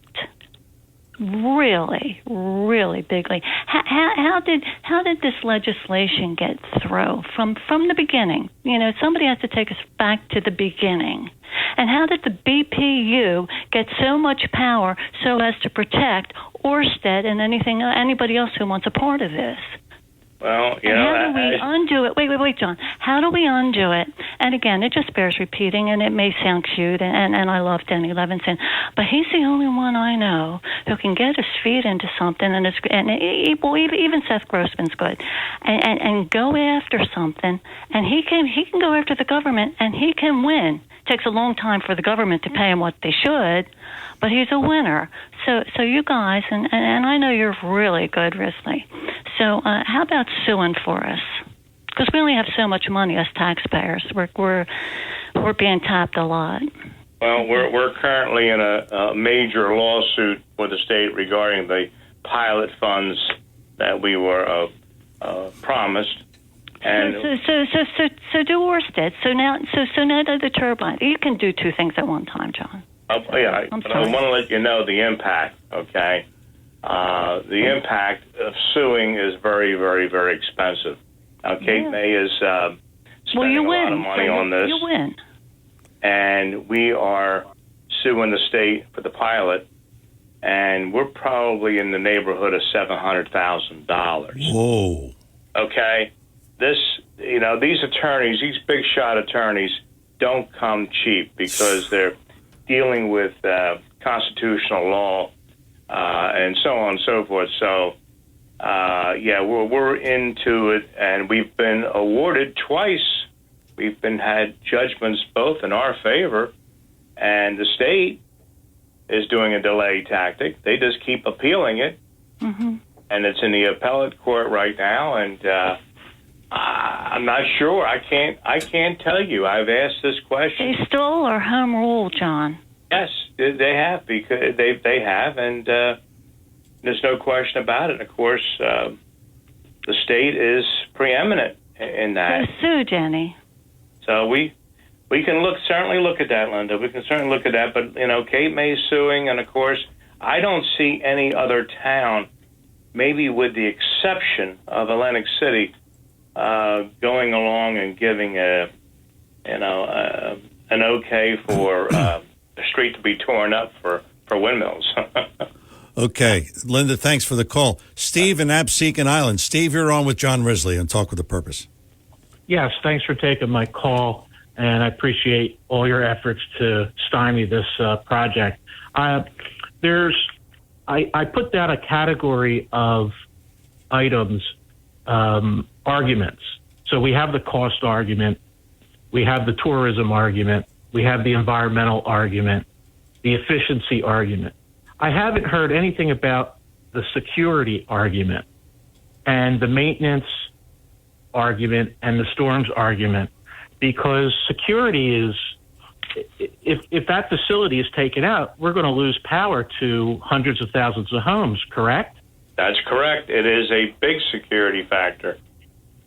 And from a maintenance point of view, because it's out in the middle of the ocean, how do you protect against storms? Wouldn't Sandy have toppled those towers?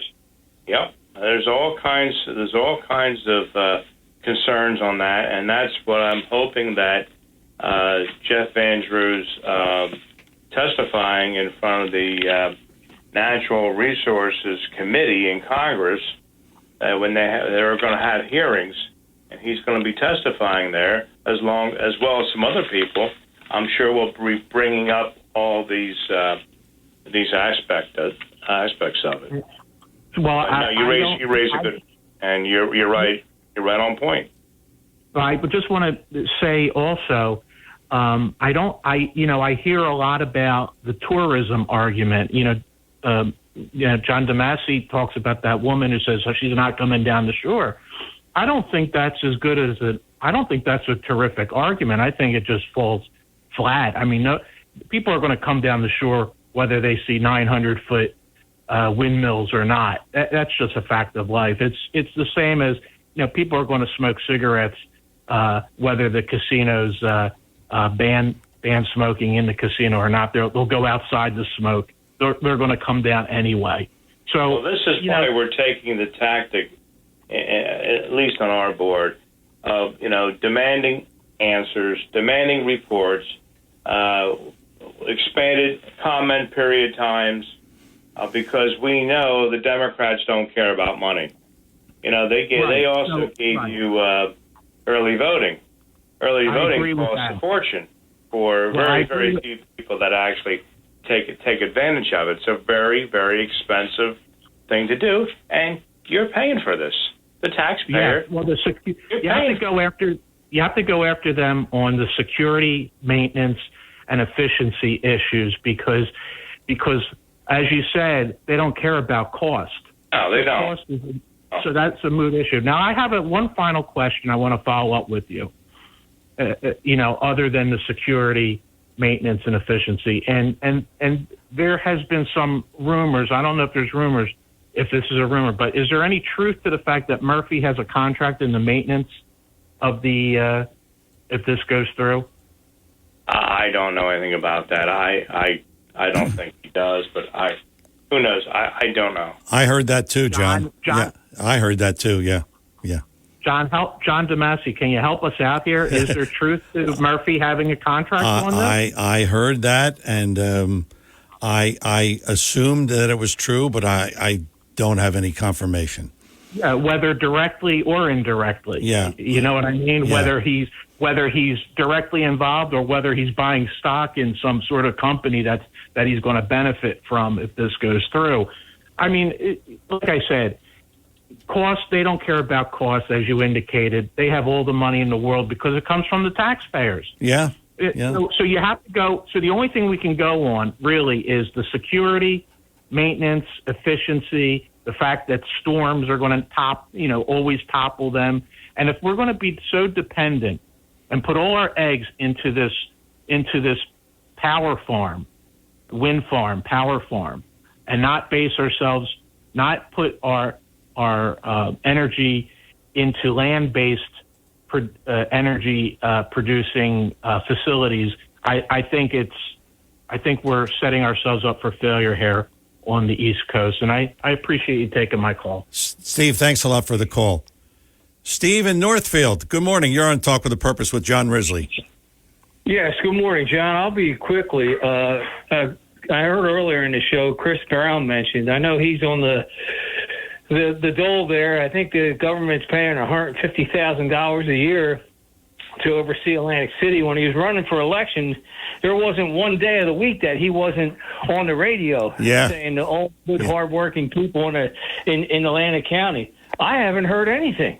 Is he yay or nay? I'll hang up and listen. Thanks, Steve. Thanks for the call. John?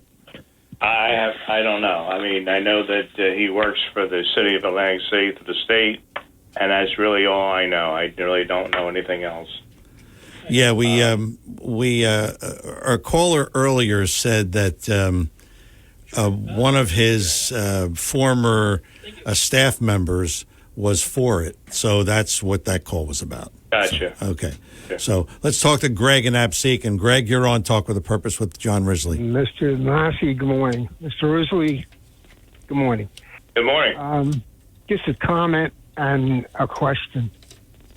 There was a time when if something was proposed and accomplished, if you wanted to change it, you had an eraser at the end of the pencil and the veto. Regardless of what we do after this is done or really begun in earnest, it is going to be permanent. And if it's permanent damage, we can forget about everything else. If this thing changes all of the currents, when I say thing, I mean the multiples out there. If it changes all the currents hitting our beaches, we assume they're going to exist. You think we can make that assumption? I do think. Listen, I'm not a fisherman. My forefathers were probably fishermen, but I'm not a fisherman. But I can't see how this is, going to be beneficial in any way. With the dredging, with the currents changing, with the fish and the maritime, I just think it's all negative. You're messing with Mother Nature, and I don't like messing with Mother Nature. Yeah, she pays you back. Yeah. Yeah. Yep. Okay. Yeah. Have a good one. Greg, thanks for the call. You too, sir. Yeah, John, I thought the same thing. I thought, when it comes to the fish, and, we had all those whales a few months back, I just got to believe that there's something to this. And, again, fishing is a big part of our industry here. So, and I like to eat, too. Yes. Well, you like to eat. Yeah, We all like to eat. That's right. That's right. Yeah, I think it's a bad deal all the way around. So we're trying to do the best we can to keep this fight going and try to delay this situation as best we can. Understand that, municipal government, county government, boards of education, they're all offshoots of state government. State government is supreme. If they wanted to tomorrow, they could eliminate all local governments. Yeah. I mean, true. literally, it wouldn't happen necessarily, but that's the authority level, and it's just so important for people to get Republicans in our state legislature. You're it's just so crucial. Preaching to the choir here. Yeah. It's just regardless of when I hear people say, "Well, this person's a nice person, that person's a nice person." Well, the Democrats just vote all in lockstep. This is not your party of Kennedy. No, it's not. Your party of FDR. This is a very left wing approach. Yeah. This whole thing, that's what they believe in. John, at any cost. Yeah, John, we have one more call for you. We'll take that after the break, and then we'll kind of let you go. We're just going to ask a couple more quick questions. John Risley, our guest, he is the chairman of the Atlantic County Commissioners, and we're talking about the wind turbines, and we'll talk about a few other things. 609-407-1450 is our number here. I'm John DeMasi. Talk with a Purpose is the show, and we will come back with Chairman John Risley after these words. If you're interested in driving one of the finest automobiles on the market today, then you'll want to check out all of the fabulous new and pre-owned Lexus at Lexus of Atlantic City. Lexus of Atlantic City, 3169 Fire Road in EHT. Driving a Lexus is like no other vehicle on the market. Test drive one for yourself at Lexus of Atlantic City. Whether it's new or pre-owned, you'll be more than satisfied. In fact, Lexus is consistently #1 when it comes to customer satisfaction. Visit Lexus of Atlantic City, 3169 Fire Road in EHT. Or you can check out their outstanding selection of new, pre-owned, and L-certified pre-owned vehicles on their website, LexusOfAtlanticCity.com. That's LexusOfAtlanticCity.com.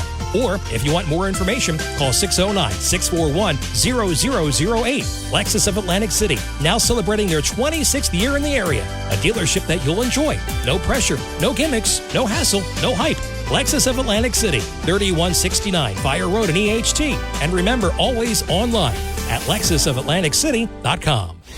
Your WPG Talk Radio 95.5 AccuWeather forecast for South Jersey for this afternoon. Going to be hot and humid. Times of clouds and sunshine with a thunderstorm in a couple of spots. Stay hydrated. Highs going up to 90. Increasing clouds with a couple of showers and a heavy thunderstorm, especially late tonight. Warm and humid. Low 74. Considerably cloudy tomorrow. Very humid with a couple of thunderstorms. Could cause flash flooding. High 87 to wrap the weekend. I'm AccuWeather's Ruth O'Brien on WPG Talk Radio 95.5. Back here on Talk with a Purpose, Chairman John Risley, Chairman of the Atlantic County Commissioners, and his number during the week.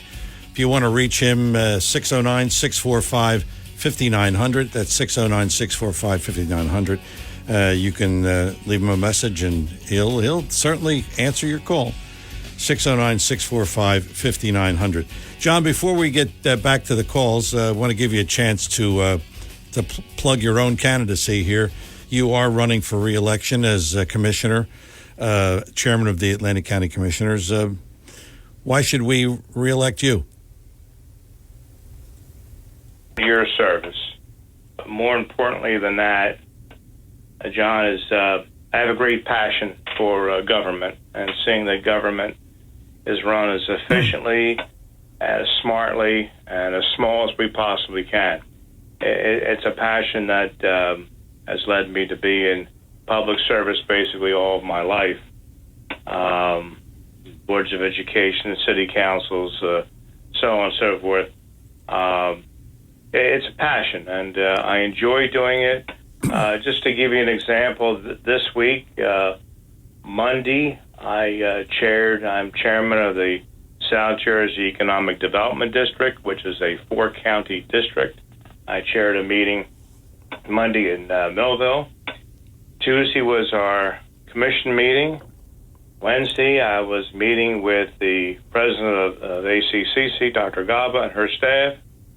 And it goes on and on and on. And tomorrow, I'm sure I'll be in Hamilton. So for the Mount Carmel Festival. Yeah, right, yeah. And there's fundraisers and there's all kinds of things that go on. It's a busy life. It's a good life. Yeah. When do you eat, or when do you sleep? Well, and make a living in between, because this is, I don't know. I don't know how you do it. No, but I voted for you, and you've done an outstanding job. And I will. I appreciate that, and I appreciate everyone that supported me. And look, we have a great ticket in this county. Who else is running with you? Oh, we got Palestina. Vince Palestina, smart guy, engineer by trade. Okay, state senator. We have Don Guardian. We know Don Guardian's background, being former mayor of Atlantic City. We have Claire Swift, attorney. We have Joe O'Donoghue for sheriff, a guy that's got an extensive background in law enforcement, smart guy. He's going to do a great job for us. And, of course, there's Denny Levinson, Denny Levinson. He's been around a long time. He and I have been around a long, long time. And he was... He's older than you, though. Okay. He's about 10 years, yeah. 10 years older than me. And, locally on the Board of Commissioners, we have June Burns, my running mate. She is a Linwood councilwoman, and she certainly understands, the government there in Linwood and municipal government, Board of Education issues. We have Andrew Parker, who is a school teacher. He is the District 3 freeholder, county commissioner. It's a hard habit to break. County commissioner, freeholder is very difficult to break. I know. we have a great ticket, top to bottom, and I would just hope that people would certainly, go right down the column, vote straight Republican, and to support us, because we're trying to do the right thing for the county. Let me say this, John. County government exists really for one purpose, and that is to provide services to the cities in the county, the 23 municipalities in Atlantic County, to provide services that they cannot do for themselves. And this is why we have a county animal shelter, county nursing home, county jail, and the list goes on and on and on, all the county services that we provide. We do the roads and bridges, and of course, it's a constant battle to keep up with that. Just FYI, the cost to pave a road, a mile, you're looking at $500,000. Whoa! $500,000 for 1 mile. Whoa! So these numbers are real. They're big. We try to manage the county as efficiently as possible, and we've always gotten great reviews by Standard & Poor's and Moody's, because we have a strict policy in this county that we only appropriate half of the previous year's surplus into the next year's budget. Only half. We don't dip in and do more than half. And this methodology of budgeting has worked out very, very well, and we're seeing the fruits of it with our current budget. We're down 2.5 cents, even in spite of the tremendous increases in health insurance. Yes, yeah. Now, there's an issue that really needs to be tackled. Yeah. As to why these costs are so high, just don't pass them on. The state's got to figure out why these costs are so high. Yeah. Try to attack it from that standpoint, because they're killers. Yeah. You get 17% increases. Yeah, 18% increases. That's really ridiculous. Yeah.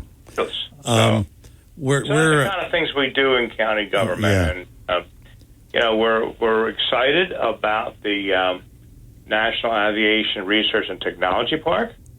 We have the first building up and fully occupied.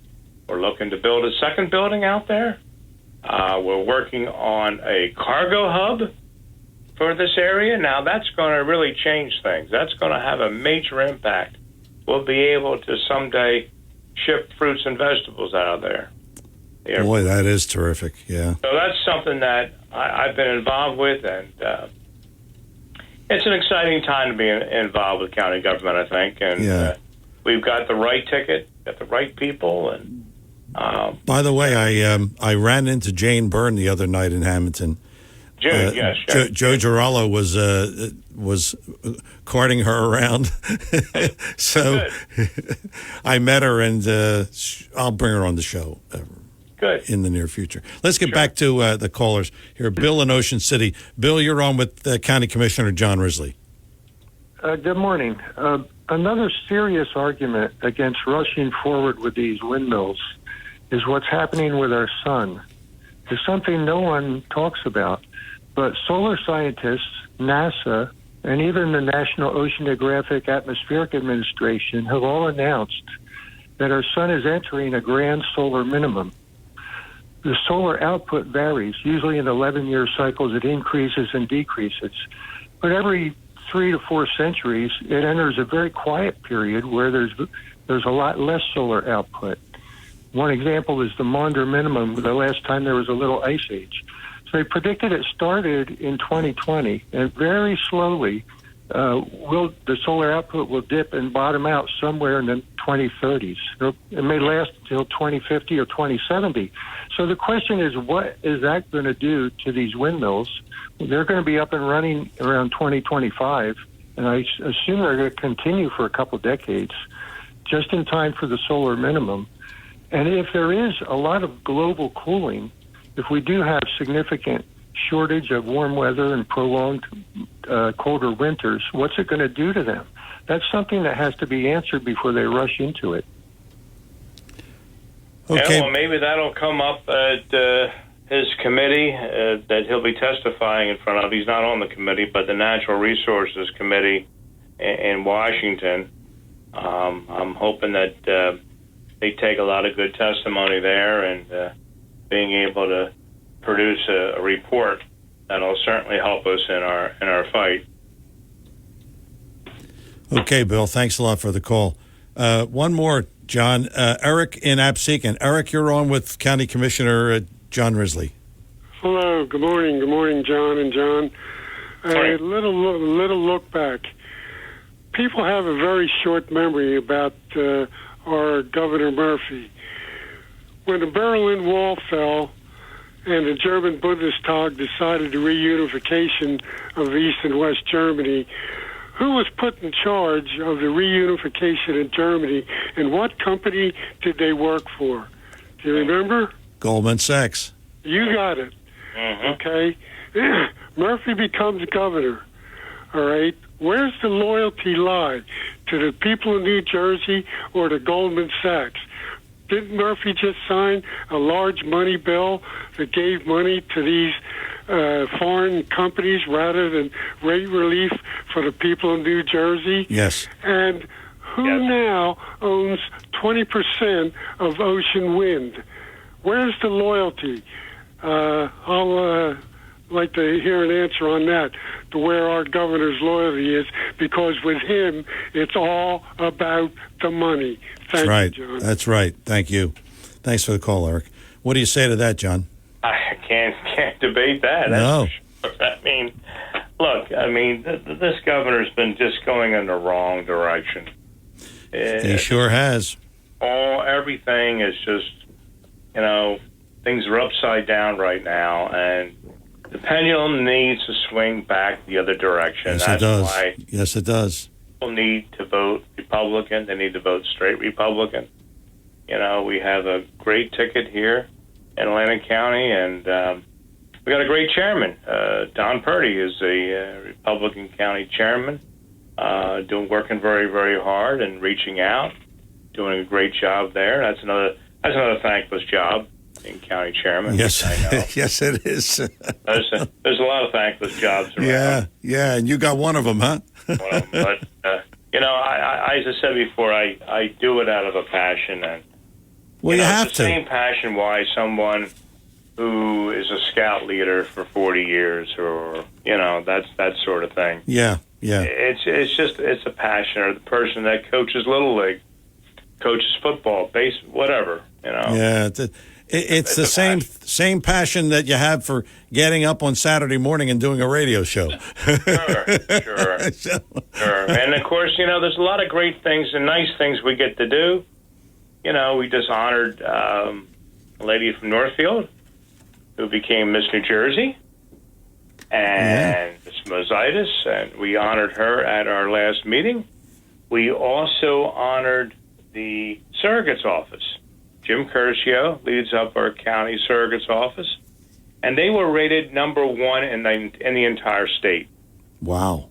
So we had the entire staff there and honored them at our last meeting. So a lot of good things. A lot of good going on. John, I really thank you for taking the time to talk to us this morning, and appreciate you coming on. Anytime you want to come on, just give me a holler, and we'll do. We'll keep up the fight. Absolutely. No wind turbines. Okay. Thank you for coming on. John Risley, chairman of the Atlantic County Commissioners, and we appreciate his time. And we found out a lot. They're fighting. We're all going to fight. Keep delaying, as he said. Delay, stall. That's what they do, so we're going to do it too. I'm John DeMasi. Some final thoughts on this morning's edition of Talk with a Purpose after these words.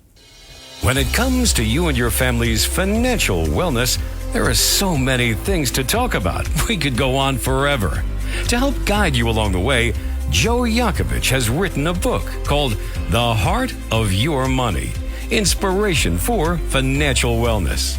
In the book, Joe talks about longevity, inflation, retirement surprises, and many other topics. For your free copy of The Heart of Your Money, call the office of Joe Yakovich at JML Financial at 856-751-1771 or email Joe at jyakovich@brokersifs.com. For over 37 years, Joe Yakovich has been helping families throughout the area navigate the difficulties of a sound financial plan. You'll find Joe's approach to be different and not just the cookie-cutter methods that are prevalent in today's world. The path to your financial wellness and or retirement starts with a call to Joe Yakovich at JML Financial Group. 856-751-1771. 856-751-1771.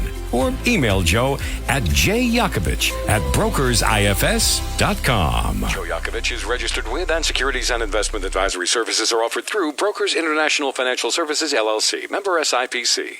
Brokers International Financial Services, LLC is not an affiliated company. Want to save money in these inflationary times? Write this number down. 855-910-1246. 855-910-1246. Text your number to that number, and you'll be part of BF Mazzio's Text Message Club, where you'll receive specials and coupons that will save you money.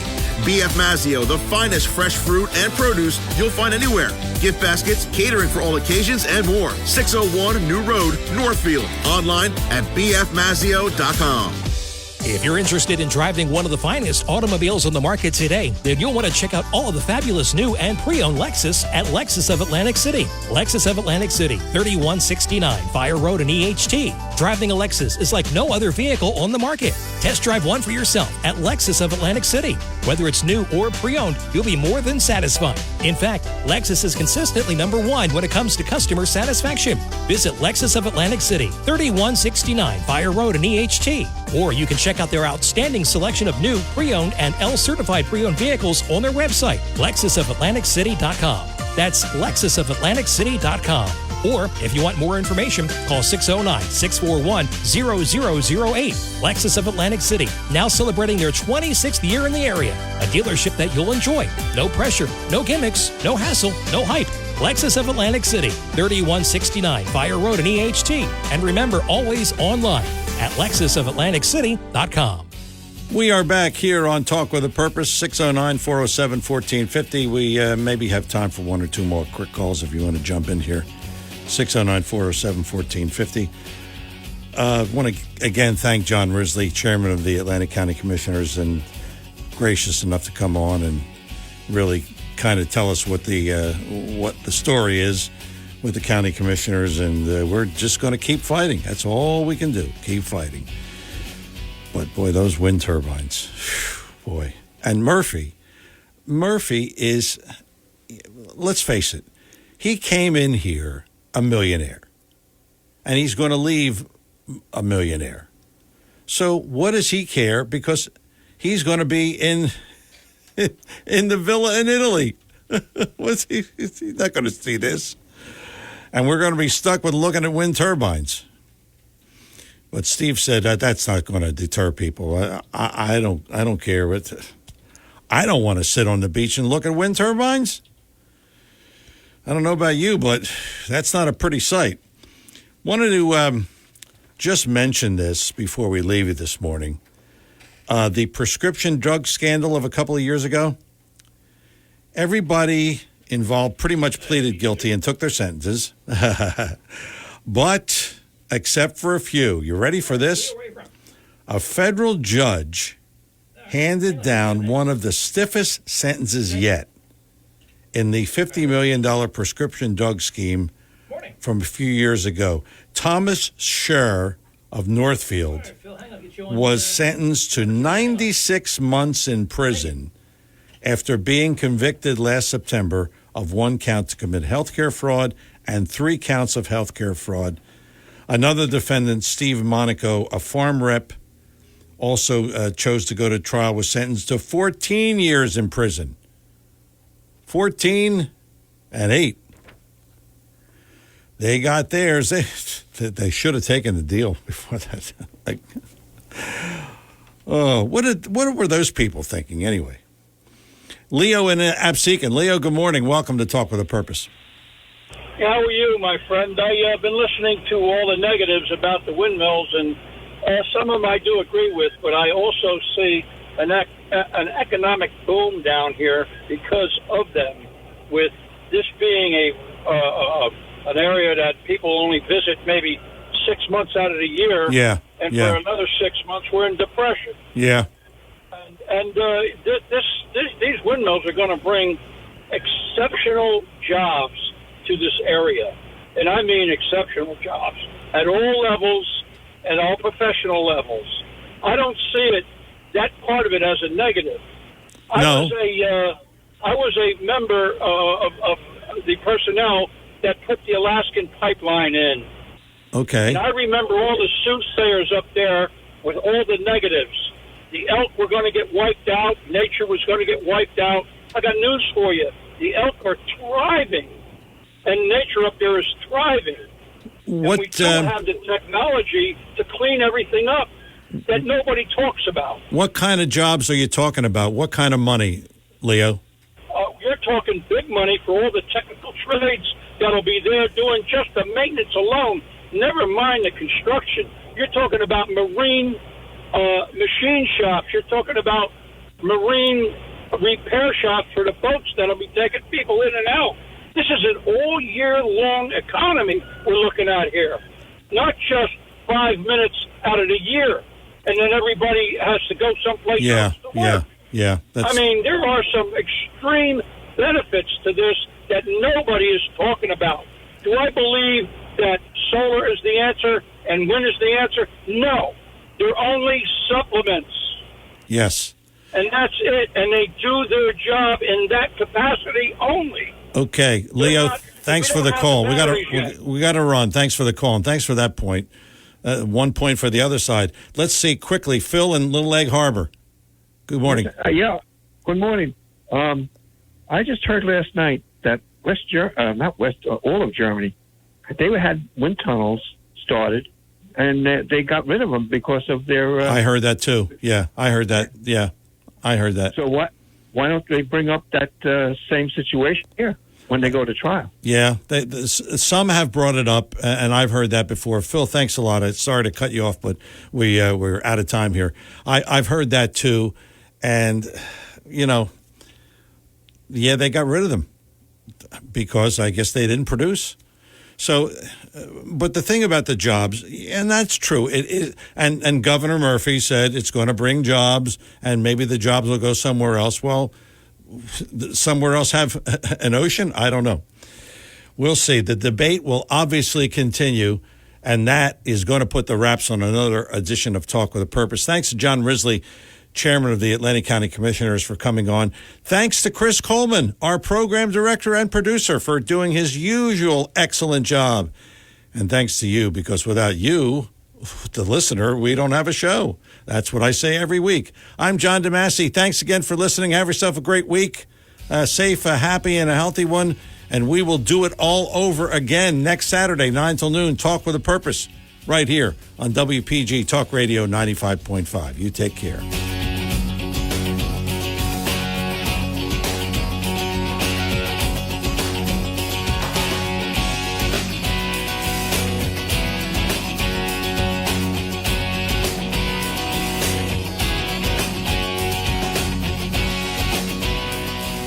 The preceding program was paid for and presented by John DeMasi.